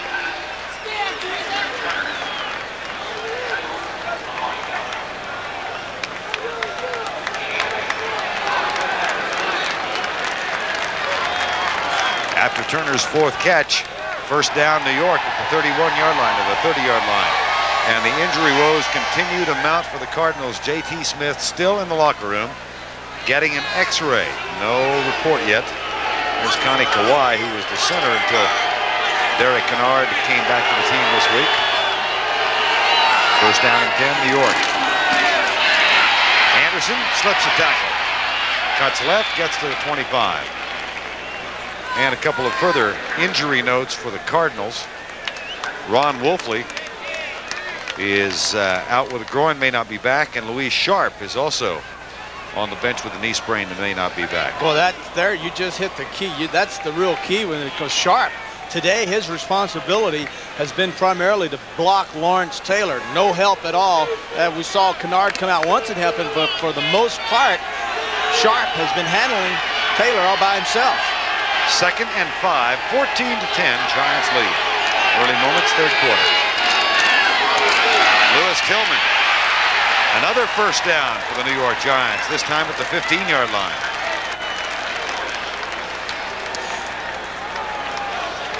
With Bavaro out, notice that Rousson comes inside. Now he kicks in. There's a move, and then there's the run. Remember, we're talking about there's a tight end here and a tight end there. There are 3 tight ends, but since Bavaro is injured, the backs are now the lead backs. Notice that is Rousson, 22. Normally, that would be the 3rd tight end. The Southwest Police Station, please.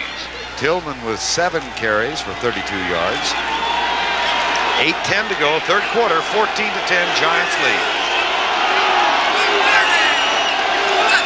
Carthen the motion man. Tillman dragged down short of the first down. Tillman carries. At 12, there's J.T. Smith, 34 years of age last week, and they're looking at the x-rays. Now, let's take a look ourselves. What do you see there, Vern? I haven't seen enough of them to understand, but how about you? Well, it looks like, well, could be a little problem there with the medial. Right. I knew you'd edify. You bet. I got that baby worked out, don't I? Second down and 7. Tillman again, left guard. William Roberts opening the hole for Lewis Tillman. Well, two finer guards in the National Football League. Where are they? You're talking about William Roberts and Eric Moore, and the success of the running game now is in between the guards and not outside between the tackles. It's inside going over William Roberts, and that's the place where the Giants are attacking. This will be the 9th play of the drive as they hold on to a 4-point lead. They've already gone 65 yards, and they have chewed up better than 5 minutes. 3rd and 2.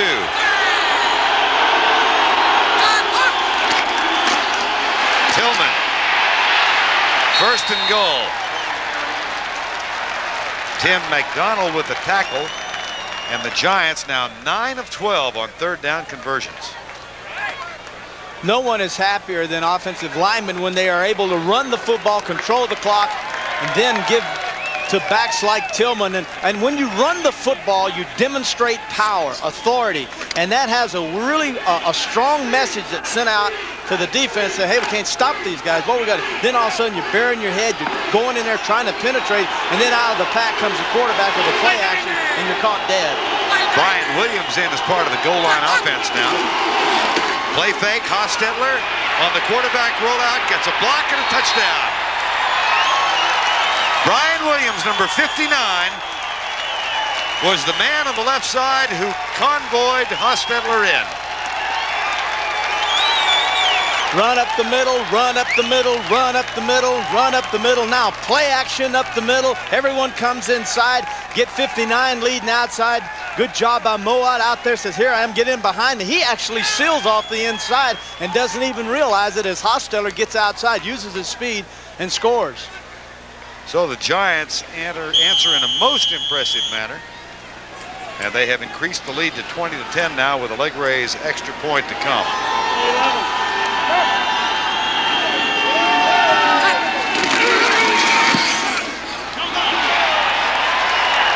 That extra point is no good.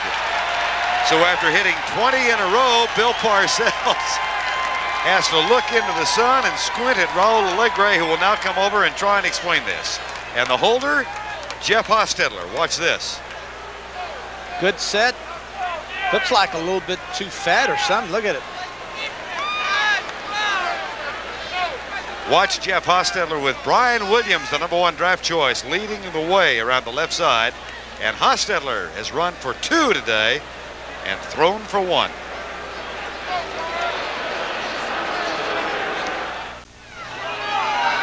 .5:55 to go 3rd quarter. And the kickoff from Alegre taken by Sukahima in the end zone. And flags are down. Phil McConkey it was instead of Sukahima, as the former Giant was back to return the punt. There's Phil McConkey. And it'll be a penalty against the Cardinals. One of those clipping illegal blocks in the back. McConkey. Return team, 10-yard penalty, 1st down. Robert Awald is guilty of that call.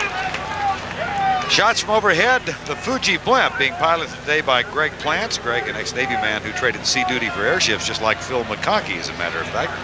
And the pictures being taken by Bob Michelson. We are at Sun Devil Stadium in Tempe, Arizona. Vern Lundquist, Terry Bradshaw. 5:45 to go 3rd quarter and a 20-10 Giant lead. Awald starts in motion. And off at left guard after the 10-yard line. Key drive for the Cardinals, Vern. Let's set this thing straight. The last drive by the Giants, we'll find out what effect it is going to have on these Cardinals. Cardinals go down and score, tighten this game up, a touchdown, man, and they've got the lead. And then the Giants answer by going all the way down the field and scoring. So now you got to say to yourself, what's the effect? Will the Cardinals now respond and be able to go 90 yards themselves? Second down and 8. Cover 2 defense. That's 2 deep zones. And that pass knocked down and caught on a rebound as Hogaboom fired it to the right. You know, we're not seeing the Cardinals attack the middle at all against the Giants zone. And one of the things the Cardinals wanted to do against the 2 deep zone of the Giants was to get their tight end, Ewald, down the middle. Ewald said that to my rookie year, I made a reputation for being the guy that would split the seam down the middle, and then Lomax would hit me with the football. But we've gotten away from that. And today, once again, said earlier, it's important that Ewald get down the middle and attack the middle of this Giant zone. But we have not seen Hogaboom do that one time. 3rd and 4. See if Giants change their defense. Overload the right side. That pass, fade pattern left side, incomplete, intended for Jay Novacek, the backup tight end. Yeah, fade routes with tight ends being covered by defensive backs, that won't work. If you're going to run fade routes, get your quickest receivers, because evidently the Giants think enough of Novacek's speed to put a cornerback on him. Adrian White covered him like a blanket. Poor decision. Poor call, I think. Well, you're not enamored of the entire offensive scheme you've seen the Cardinals display. I'm not going to send off for this reel of tape, I'll tell you that.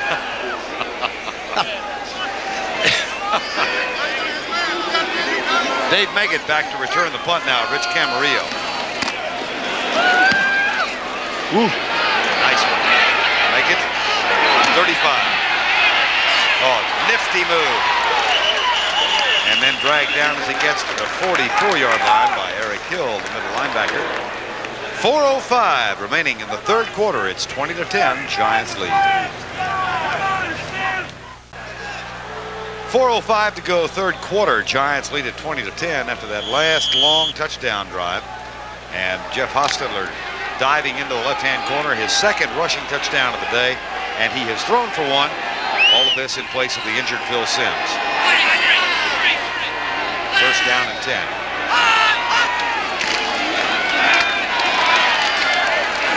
And off of the right guard. Philadelphia, of course, also playing here on the West Coast, and they came in today trailing the Giants. How are they doing against San Diego? Here's Brent.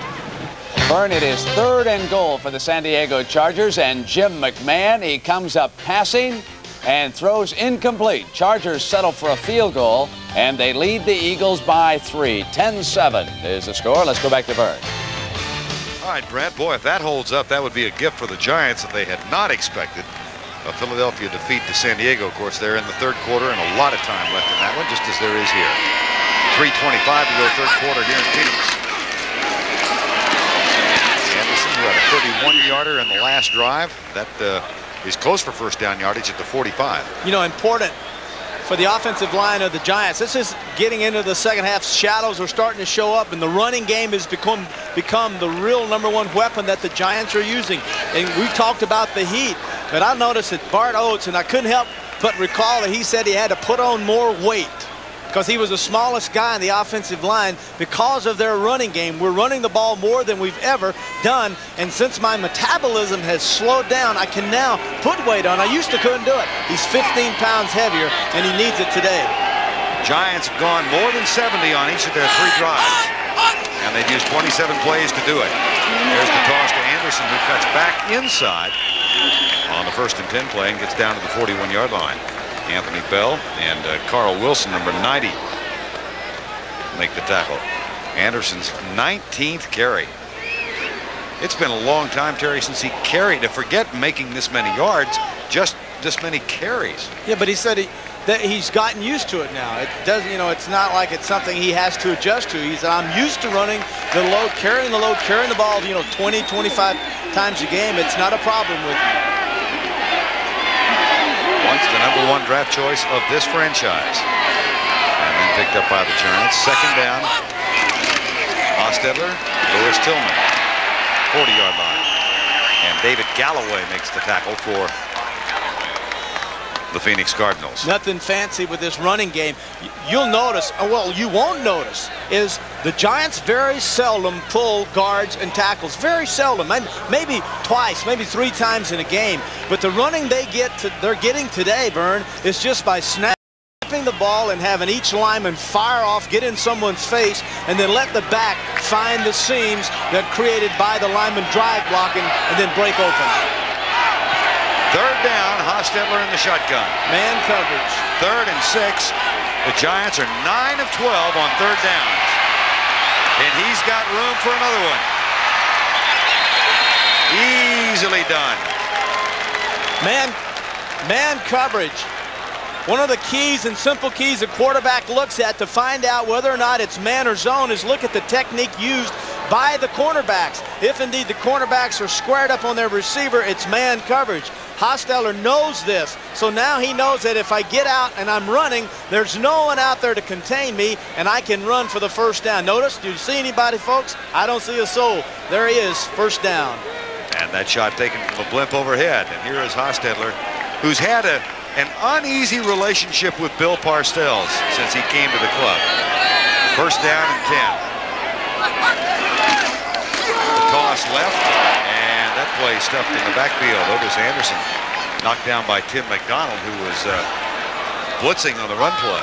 John Elliott, the left tackle, it looks like the Anderson tripped over Elliott's block, but Elliott did an outstanding job because his man came to the outside deep and wide, and Elliott had to pull out and push him deep, and Anderson was too deep to cut back underneath Elliott's block. It looks as though Elliott messed up, but Elliott didn't. It's just that Anderson was too deep and too late to cut in behind his block. 2nd down and 12. 20 to 10 is the score. Final 30 seconds of the 3rd quarter.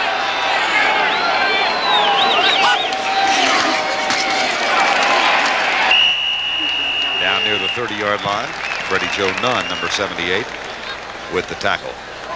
And that could well be the final play of the 3rd quarter. Bill Parcells' team is up by 10. And we have finished 3. That's the end of the 3rd quarter with our score. The New York Giants 20, Gene Stallings and the Phoenix Cardinals 10.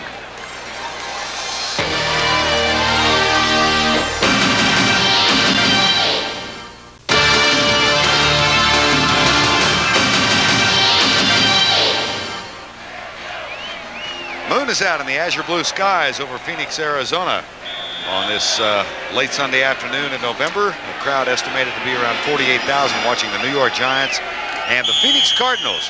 The Giants have led throughout, and they have a 20 to 10 lead as we begin the final 15 minutes. Vern Lundquist and Terry Bradshaw. 3rd down, and out of the shotgun with 4 wide receivers. That is Odessa Turner in motion. Man coverage. No blitz, pass right side, incomplete.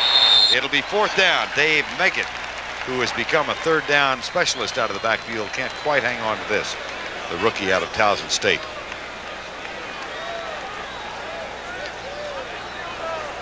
And Hostetler, who is now 10 of 21, told us yesterday, Terry, that one of the things he most needed just because of his personality is a word of appreciation, a pat on the back.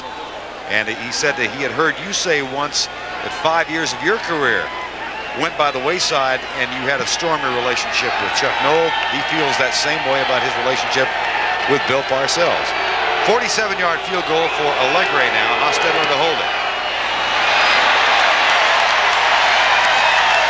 No, sir. Wide left. Parcells' team still leads, but only by 10. We'll return after this message from your local station. 1st down and 10. Ogaboom, deep left side. Holmes is forced out of bounds and back in, and the pass is incomplete. Incomplete. Holmes out of bounds, then back in, and battles with Perry Williams. Williams just gets on Holmes' hip. Now, when he sees Williams turn around and look back, like a smart cornerback, he turns around too because the receiver tells him the ball is about to get there. Now, Williams has the interception, right foot, left foot, but before he gets down, he drops the ball. Perry Williams, the defender, And good coverage on Don Holmes. By the way, J.T. Smith is out for the remainder of the game with an ankle injury. That is the most we can tell you. We do not know how severe. They'll try it again in the double coverage with Kennard and Williams back. And a flag is also down behind the line. Well, the flag's not that important to a guy named Awalt because he comes across the middle and is wide open for a touchdown. But once again, the Cardinals will not throw the football down the middle. Why? I don't know. Maybe it's because Hogaboom threw 4 interceptions the last time. And if you have a lot of interceptions, normally you get them in the middle. Personal foul. Defense, number 58. Unnecessary roughness, 15 yards, first down. Rather obviously, Carl Banks disagrees with the flag. Yeah, but why not throw the ball in the middle, Vern? That's the point. If you go outside and they're taking it away, don't be stupid. Go ahead and play smart football, and that's not there, so change it. You think it has more to do with the interceptions than anything else? Well, that's my guess now. After figuring all this out, I'm trying to. That handoff goes up the middle. You get a lot of interceptions when you throw over the middle. You can't see the blind side a lot of time. It does draw a crowd, and Hogaboom might not feel comfortable throwing the football over the middle. When you throw to the outside and deep, you see things, and you know that if it bounces, it's going to normally bounce out of bounds anyway, so it's a much safer pass throwing outside. Awalt in the wing to the right side. Now starts in motion. Now goes back. And the play has changed on second down. Hogaboom stripped to the ball. They'll scramble for it. And the Cardinals get it, but they lose yardage all the way back to the 34-yard line. And Carl Banks was right in the middle of all that. Well, Banks obviously has got a new fire lit under him. He'll come from the left of your screen. Hogaboom sets up. It's a good little pocket, but Banks comes from the outside, and thank goodness that Sikahema is there to be able to run it down and recover it for the Cardinals. That sets up a 3rd and 20 from the 35-yard line. 20-10 with 13:15 to go in the ball game.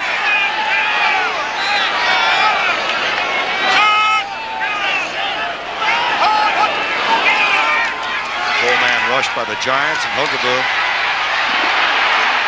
dodges one, can't dodge another. Down at the 35, it'll be 4th down. And Don Holmes this time is the lone man in white by himself in the middle of the field. Just to reinforce your point. Exactly. The Giants know now that the book on Hogaboom is he's not going to throw it deep over the middle, so we're not going to worry about it. We'll take everyone and cover everyone to the outside and forget about the middle. Taylor sits down with the sack, and on 4th down, Camarillo will punt. Make it. Fair catch at the 27-yard line. 12 minutes and 33 seconds remaining in the ball game. Tempe, Arizona, the Giants up by 10 at 20-10.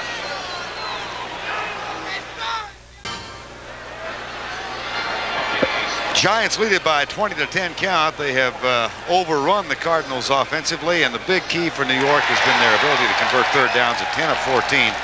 The Cardinals, in the meantime, just 1 of 9.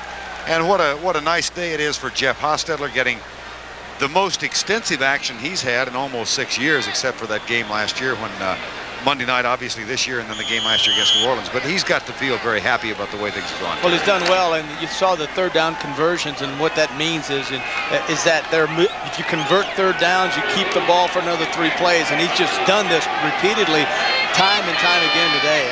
Excellent job. 1st and 10. Odessa Turner comes right. Otis Anderson has picked up 75 yards, gets 1 more. How are the Eagles in San Diego doing? Well, last time we checked, the Eagles were trailing. Let's check in again with Brent. Vern, they are still trailing, and a little daylight now as Jim McMahon lights up that Eagle defense. This, the 69-yard touchdown pass to the one-time Tennessee star, Anthony Miller. And now it is 17-7. They go to the 4th quarter, and we go back to Vern. Well, that is really interesting, Brent, because Philadelphia, of course, came in trailing the Giants by 1. And I don't think I think the Giants expected to win here today, but I don't think they counted on Philadelphia losing to San Diego.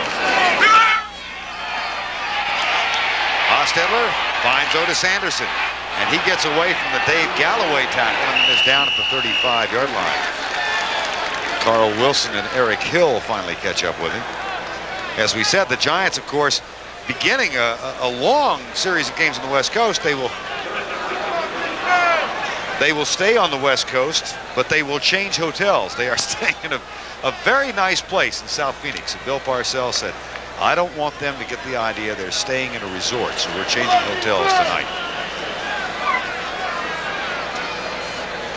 Eric Moore is out. Brian Williams comes in. And another Cardinal is also limping off. Looks like it's Dave Galloway.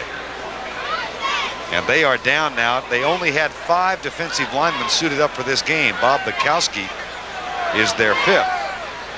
And this unbelievable string of injuries apparently will continue now for the Cardinals.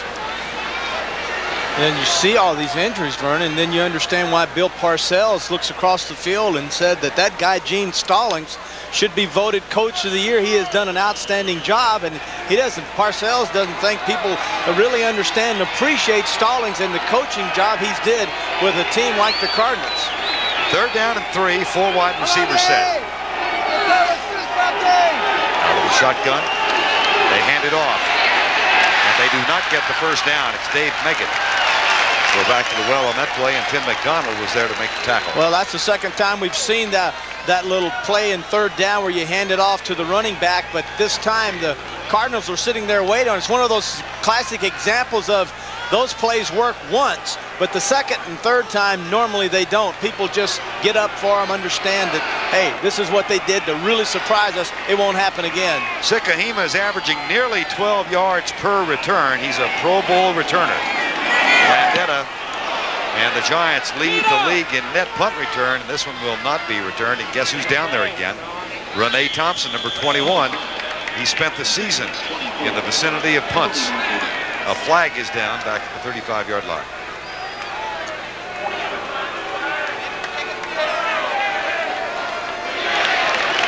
Go back to try it again. I'm sure the Cardinals will accept this penalty. Gene Stallings. Illegal substitution, offense, 5-yard penalty, re-kick, 4th down.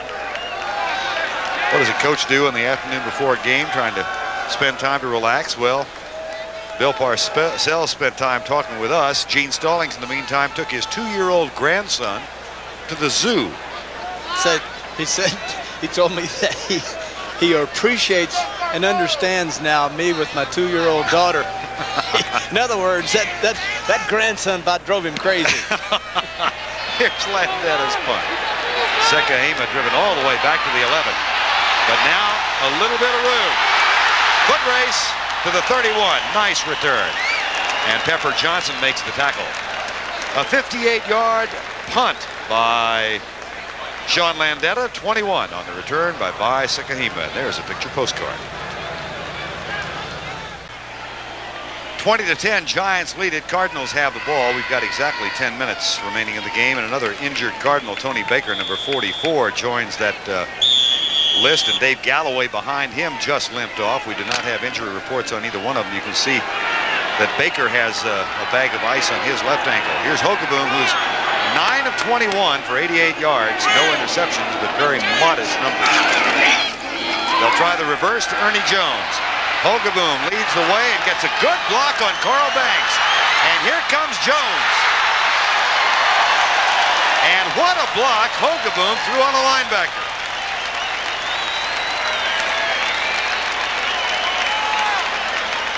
We said the way for there are a lot of ways to run outside, but we also said that we didn't think the Cardinals had the speed to run outside, but the way to do it was with reverses. Sikahema takes the ball, and now he hands it back to a receiver coming back across a reverse, and now a beautiful job. Look at the job that Hogaboom did on Carl Banks. Now a great job of running by Jones. First down and 10, back to the play, and Sikahema is knocked down as he gets back to the line of scrimmage, and that is about it. Eric Howard, number 74. makes the tackle. Next Saturday on CBS, college football action is the 7th-ranked Miami Hurricanes battle 14th-ranked Pitt, or some of you will see Air Force take on Brigham Young live at 2:30 Eastern Time next week. You bet. That's old Alex Van Pelt, fine young quarterback. But he wasn't even planning on playing. Curvin Richards, running back Pitt. Hey, ought to be exciting. I hope it's either of those games is nearly as good as that Nebraska-Colorado game yesterday. And congratulations to the Colorado Buffaloes. Second down, Hogaboom, short drop, right side, nobody open, pass overthrow. That looked ugly. Just exactly what I was. That was really ugly. That was a two-man pattern. Now, let me explain something about two-man patterns. That means there was a guy short and a guy deep. One of the reasons we haven't seen the three-man pattern is because Hogaboom known to do really well when he has one receiver, two receiver, but when he has to go to a third receiver, that's when he throws his interceptions. And the patterns today against a very, very good defense has been two guys out running, and I'm telling you, that just won't work. Once again, still nothing down the middle. Hogaboom said yesterday, we must do well on third downs. They have been awful. They're 1 of 10, and they've got a 3rd and 10 right here. Comes Adrian White. That pass will be dropped by Kennard. Flag is down. We may have roughed the quarterback. White was coming at Hogaboom and may have gotten him after the pass was released. And Kennard dropped a sure interception. Personal foul, number 36, defense, blow to the head, 15-yard penalty, first down. Well, you hate this. You hate third downs when you should have had an interception, and now you give the ball back to the offense. Hogaboom, nothing there, nothing to the left. Moves out. Donald Holm comes open, and once again, there's Adrian White coming in, but the right hand coming out and hitting the quarterback Hogaboom in the head is an automatic penalty. Nothing you can do about it. Even though he didn't want to do it, the hand comes up and hits the quarterback in the head. That's 15 yards. And a first down at the 36-yard line with 8:57 still to go in the ball game. And another reverse. This one is faked. And Sikahema wiggles his way down to the 25-yard line. They faked the reverse to Ernie Jones this time. And Bai Sikahema picks up a quick 11 yards.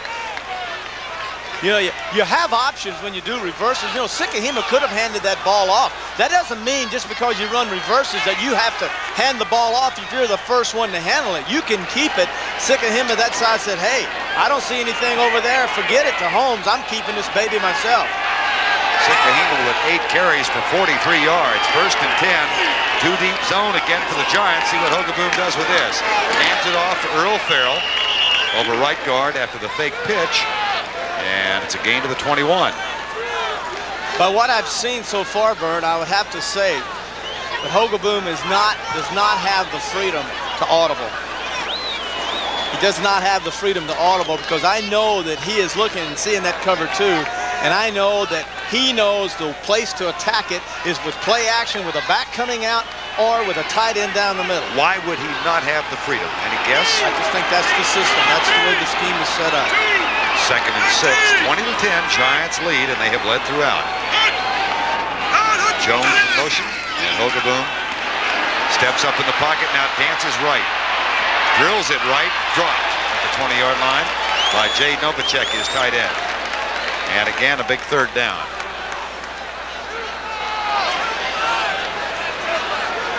Gary looks over at the sideline. The plays, by the way, are wagged in.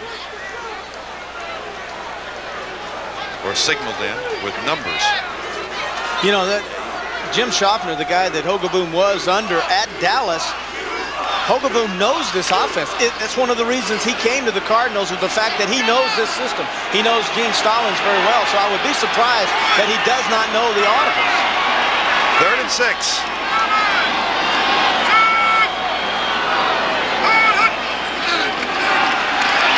Hogaboom, Novacek. First and goal, Cardinals at the 5.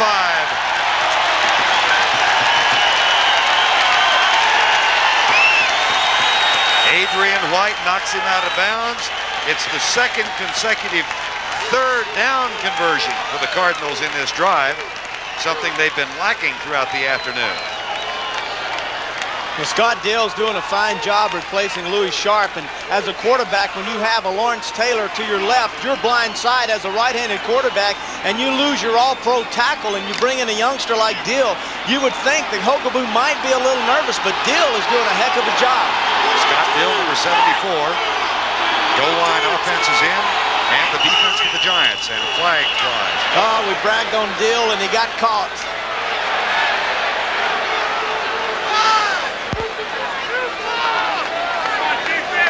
There's Scott Dill, second-year man from Memphis State. And it'll cost the Cardinals 5. False start, offense, number 74, 5-yard penalty, first down. This is just a mistake. Dill just not concentrating. In the right of your screen, number 7, there the movement. See the movement by the right hand? And the penalties thus far, the Giants, who were penalized 9 times Monday night, 7 today. The Cardinals, who had 60 penalties coming in, only 5 today, but this one might have really hurt them. They try the fullback, and Farrell gets back to the line of scrimmage, period, runs into Leonard Marshall. Earl Farrell. Heck of a hit by Pepper Johnson. 52, with Taylor coming up to the outside and Pepper filling so quickly. And he always believes this, and this is his saying, is that in big games, in crucial situations, technique takes over. In other words, proper sets, feet square, hit, make the right blow, don't get caught out. Technique is the key. Second and goal. Cardinals trail by 10.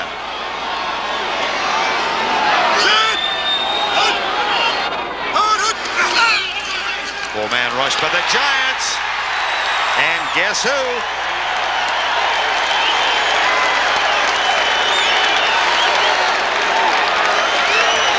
That is the 4th sack of Hogaboom today. Don't you get the impression that when Lawrence Taylor wants to rush, when Lawrence Taylor wants to come inside and make the sack, he can do it. He has his mind made up that he's going to get to Hogaboom, and folks, he gets to Hogaboom. I got to believe that anytime he wants to, he can do it. That is the 2nd sack for Lawrence Taylor and gives him 11 for the year. 3rd and goal, this time from the 19. Blitz. Flag is down. So is Hogaboom. It's Mark Collins who came on the corner blitz. Adrian White mixes it up again.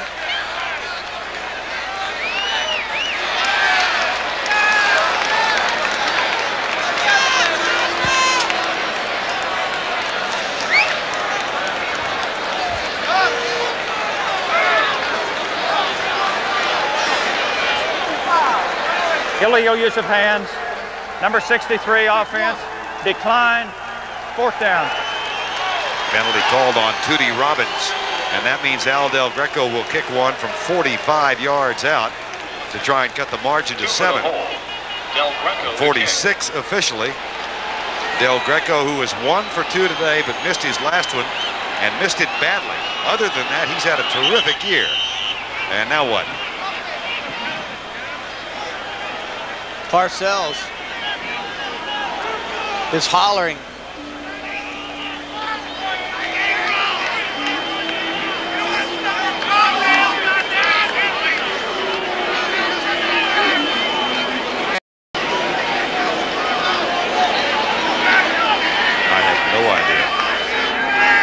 Unless it's a problem with the clock of some sort. It's either a problem with the clock or a problem with reporting, or it's the mark.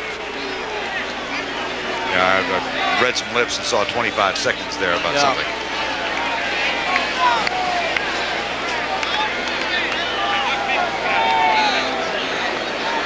Clock now shows 6:05 to go, and there's the 45-second clock or the 30-second clock after. Clock operator, please run off 5 seconds on a field clock.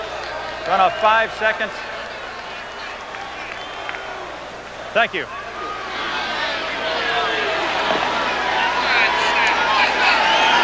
Wake up.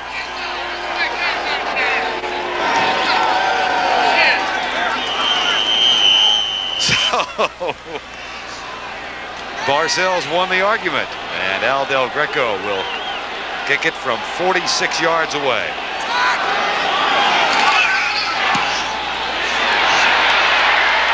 That one is perfect.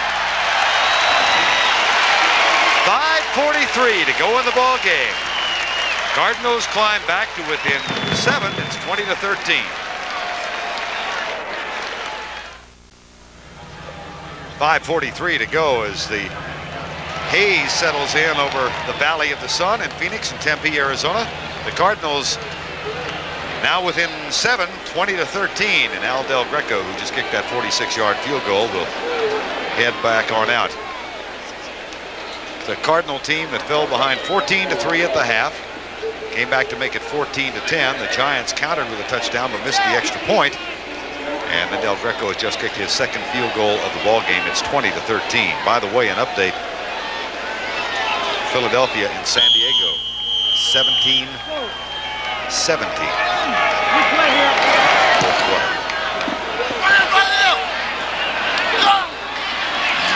Dave make it. And he wiggles his way out to the 28-yard line. 19 yards on the return. As you look down from the Fuji blimp, let's bring you up to date. Keith Byers scored from 3 yards out with 10 minutes to go to tie up the Philadelphia-San Diego encounter.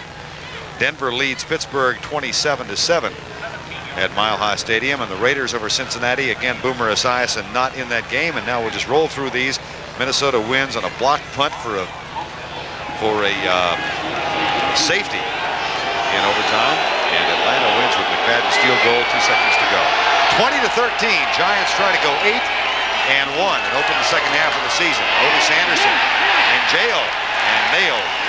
Bob Bukowski, who's playing in the place of Dave Galloway, helped make the tackle. Miami over Indianapolis by 6. Sammy Smith with over a 100-yard game. And the Jets win as Ken O'Brien has a big day. Cleveland outlast Tampa Bay 42-31. And Houston over Detroit 35-31. Kansas City, Christian Okoye continues to have a terrific season. Second down and 9. Under 5 minutes remaining in the ball game. Odessa Turner in motion. Hostetler finds him in the right flat. It's a one-on-one situation. And Cedric Mack does get some help, but that's good for a first down as Eric Hill flies out. Yeah, one of the things Cedric Mack said about receivers like Turner, he said big receivers like Turner will make the tough catch. They'll make the hard catch, big, strong guys. Little receivers will run quicker and better routes. And he said once a big guy like Turner makes the catch, you don't aim at them, you go perpendicular to the line of scrimmage, therefore you can make the tackle. If you come in and you shoot after him at an angle and miss it, it's a touchdown. Good technique by Cedric Mack, just stayed there, and when Turner made his move, he went straight at it. Big day for Odessa Turner. 5 catches now to lead all receivers for the New York Giants. And more importantly, time on the clock for the Giants. Otis Anderson knocked down at the 41. It'll be 2nd and 9, 4:10 to go in the ball game. Yeah, this is like OU, Nebraska type football. This is just 2 tight ends with a back motioning. And what you have when you do this is a power. This is a power set. Man, you got every big guy in there, and you're trying to win a football game on the road. It was hot in the first half. It's cooling off now in the second, which is a surprise, but the shadows are out there, and man, it looks like everybody's fresh, and the Giants are saying, we're coming right at you. One thing I know, if they're in 2 tight end set, I don't have to worry about them going wide. Power football is between the tackles. Giants with 200 yards rushing today. Hostetler has 47, Tillman 45, and Anderson 79. And this is Otis Anderson going left. And just to go back to the point that Terry made, if he's going to get wide, he's going to get wide left because of a pulled groin that's bothered him all of the year. Here's Ken Harvey, number 56, second-year man from Cal. Gene Stallings loves this guy. He loves all his linebackers. He thinks he's got the nucleus of an outstanding linebacker. Look at Harvey. Harvey on the outside, Bell on the other side, and the young rookie Eric Hill in the middle. Giants superb on 3rd down conversions today. They are 10 of 15. And And right now they have a 3rd and 7 with 2:45 to go in the ball game. Do you jump into man coverage with the threat of Hostetler's running, or do you play it safe and get into zones? Blitz. Hostetler incomplete. Contact, no flag.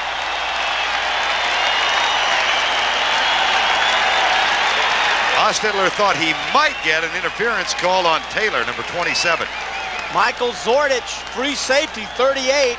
The gamble by the Cardinals, they have been burned twice, remember, once on the run by Hostetler, then the long pass, but this time Zordich, a hero in the Cowboy game, interception for a touchdown, comes through. Landeta will punt deep to Sikahema. 2:33 remaining in the ball game. Watch out for Renee Thompson. Sikahema does have it. And guess who made the tackle? Number 21, Renee Thompson. Next Sunday on CBS, an NFL doubleheader that starts with the NFL Today live at 12:30. In Game 1, Chicago's at Pittsburgh. Doug Williams returns to the Redskins for their rematch with Philadelphia. Terry and I will be there. And New Orleans battles New England. Then in doubleheader Game 2, these Giants go west to take on the Rams. And the Dallas Cowboys will be here in Phoenix. It all begins with the NFL Today at 12:30 Eastern next Sunday on CBS. Boy, how about the Rams? Can you imagine what's happened to them? Losing 4 in a row. After starting out. 1st and 10 for the Cardinals. Out of the shotgun, Hogaboom, 2:25 to go. Across the middle.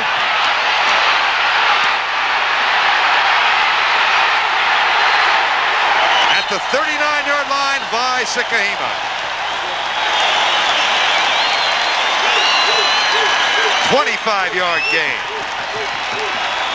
What better guy to provide excitement than a Pro Bowl punt returner now having to play into the backfield. 36, a little delayed screen. He comes across. Adrian White, 36, has him covered man-to-man, but the move by Sikahema gets him to the outside, just like returning punts. 1st and 10 at the 39. A touchdown will tie it up. Keep in mind, Allegre missed an extra point. Hogaboom, incomplete. Intended for Ernie Jones. I keep going back to the point you made at the outset of this ball game. They're going to have an opportunity to utilize their tight ends, Ewald, Novacek. Here we are with 2 minutes and 10 seconds to go. Ewald has not caught a pass, and Novacek has caught one. Yes, they haven't used him at all, and you would think Ewald, a Pro Bowl caliber tight end, I mean one of the absolute finest at running routes, blocking and catching, has not seen the ball today, and the Cardinals came into this game saying we've got to get the ball to Ewald. They won't on this. They won't on this play. He's on the bench. 2nd and 10. Hogaboom. Still. Now, Pepper Johnson finally caught up with it at the 35-yard line. That is the 6th sack of Gary Hogaboom today. And the Cardinal quarterbacks have been sacked only 22 times coming into the ball game. Boy, sacks really mess up a quarterback. You get sacked as many times as Hogaboom has, you automatically think, I don't have enough time, I don't have enough time. And so you rush yourself mentally when you might indeed have enough time. 2-minute warning. It's 20-13. Giants lead it.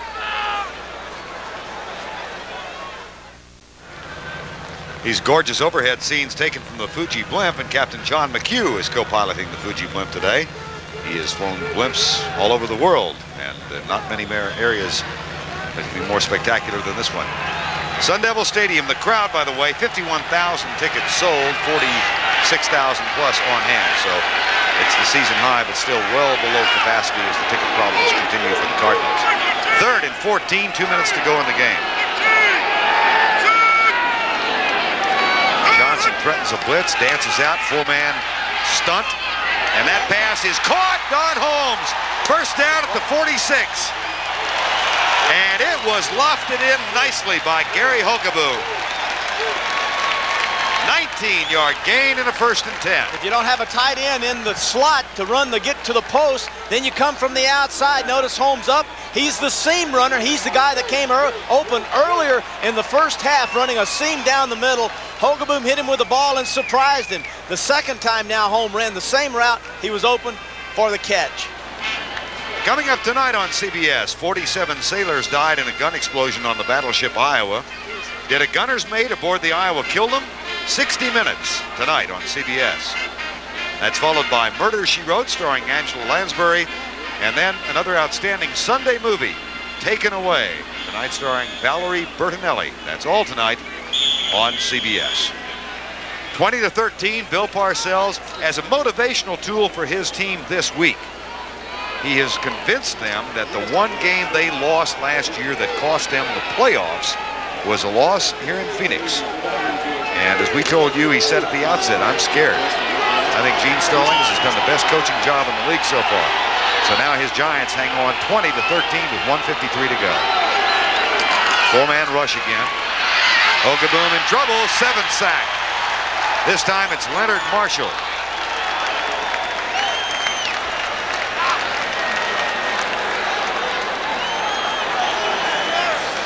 Well, I'm sorry, Vern, with Sharp being out now and with Deal getting beaten earlier by Lawrence Taylor, now Joe Wolf, the starting left guard, has moved over to tackle.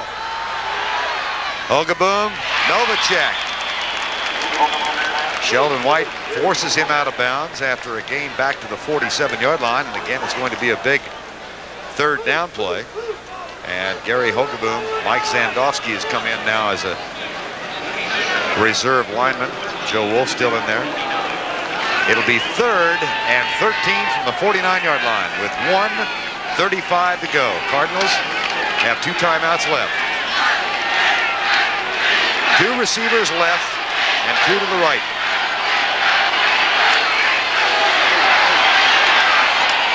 Intercepted. Pepper Johnson.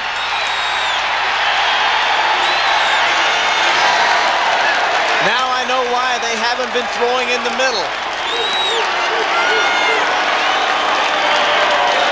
Pepper Johnson with the key play in the win Monday night when he returned to pass. Interception for a TD. Pepper Johnson will read, and slide right over here and pick up the hook route thrown by Hogaboom. Reading. Notice he's reading. Now he moves over. There's a throw over the middle. The quarterback, Hogaboom, does not see the inside defender. That's Johnson. Didn't see him. He throws the interception.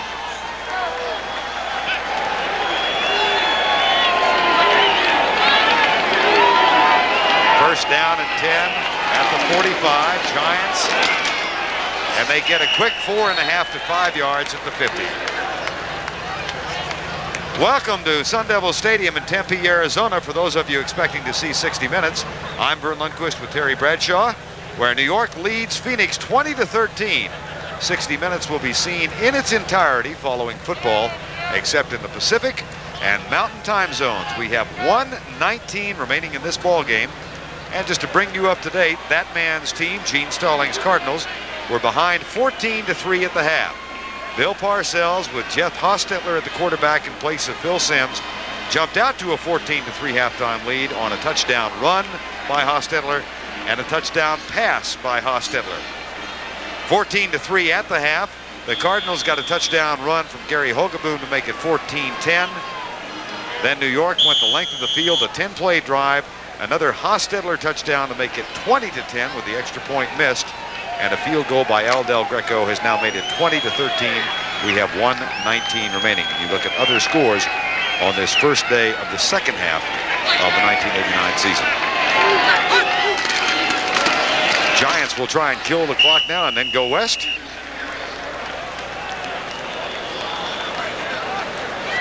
To take on the Los Angeles Rams, and the clock stops again with 1:11 to go, and that is the last Phoenix timeout. Pepper Johnson with the interception.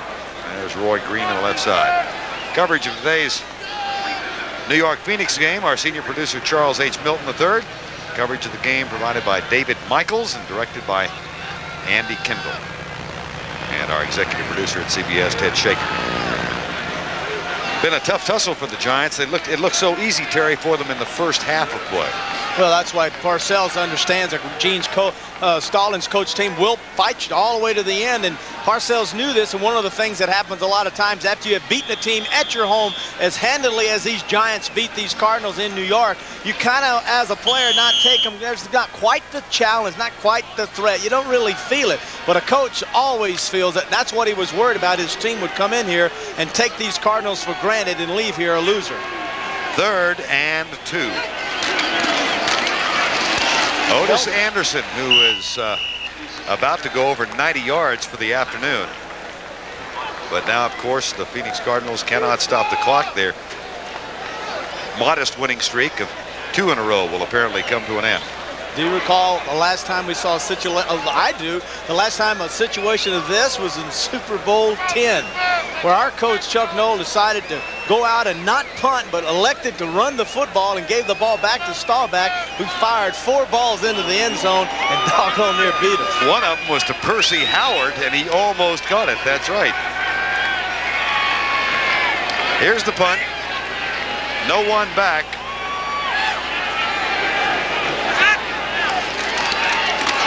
Clock down to 20 seconds.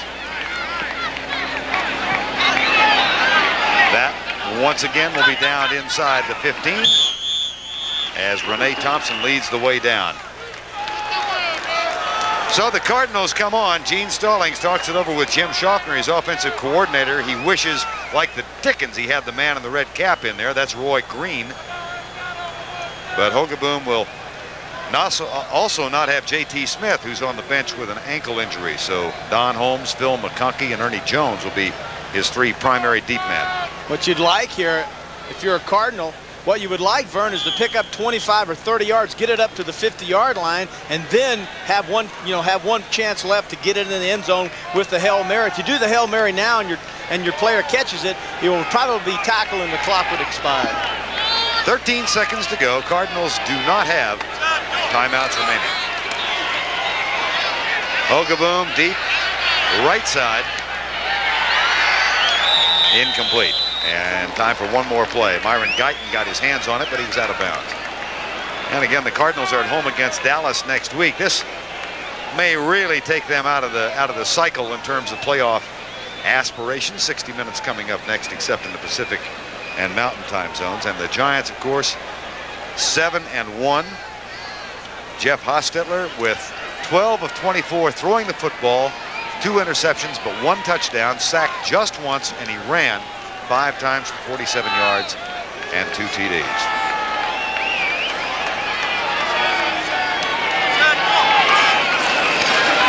Hogaboom has been sacked 6 times. A flag is down, and that one is up for grabs, and I think Myron Guyton has picked it off for the New York Giants. Yes, he has. A penalty marker is down. If it's an offensive penalty, the game is over. If it's a defensive penalty, 1 more play. Defensive penalty, 1 more play. Stifle the celebration. Bill wants to hurry back so we can check out of this expensive hotel and get into more moderate surroundings. Defense, offside, number 56, 5-yard penalty, 1 on time down.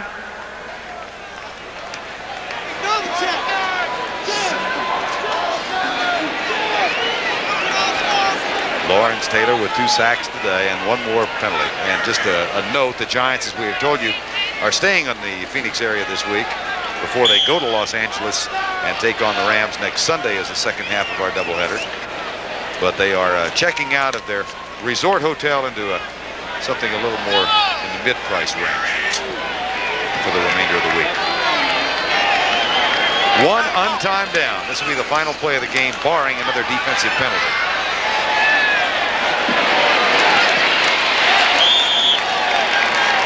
Incomplete. So Bill Parcells' team wins it. Final score 20-13. The Giants win it. They're 8-1. Back to Sun Devil Stadium after this message.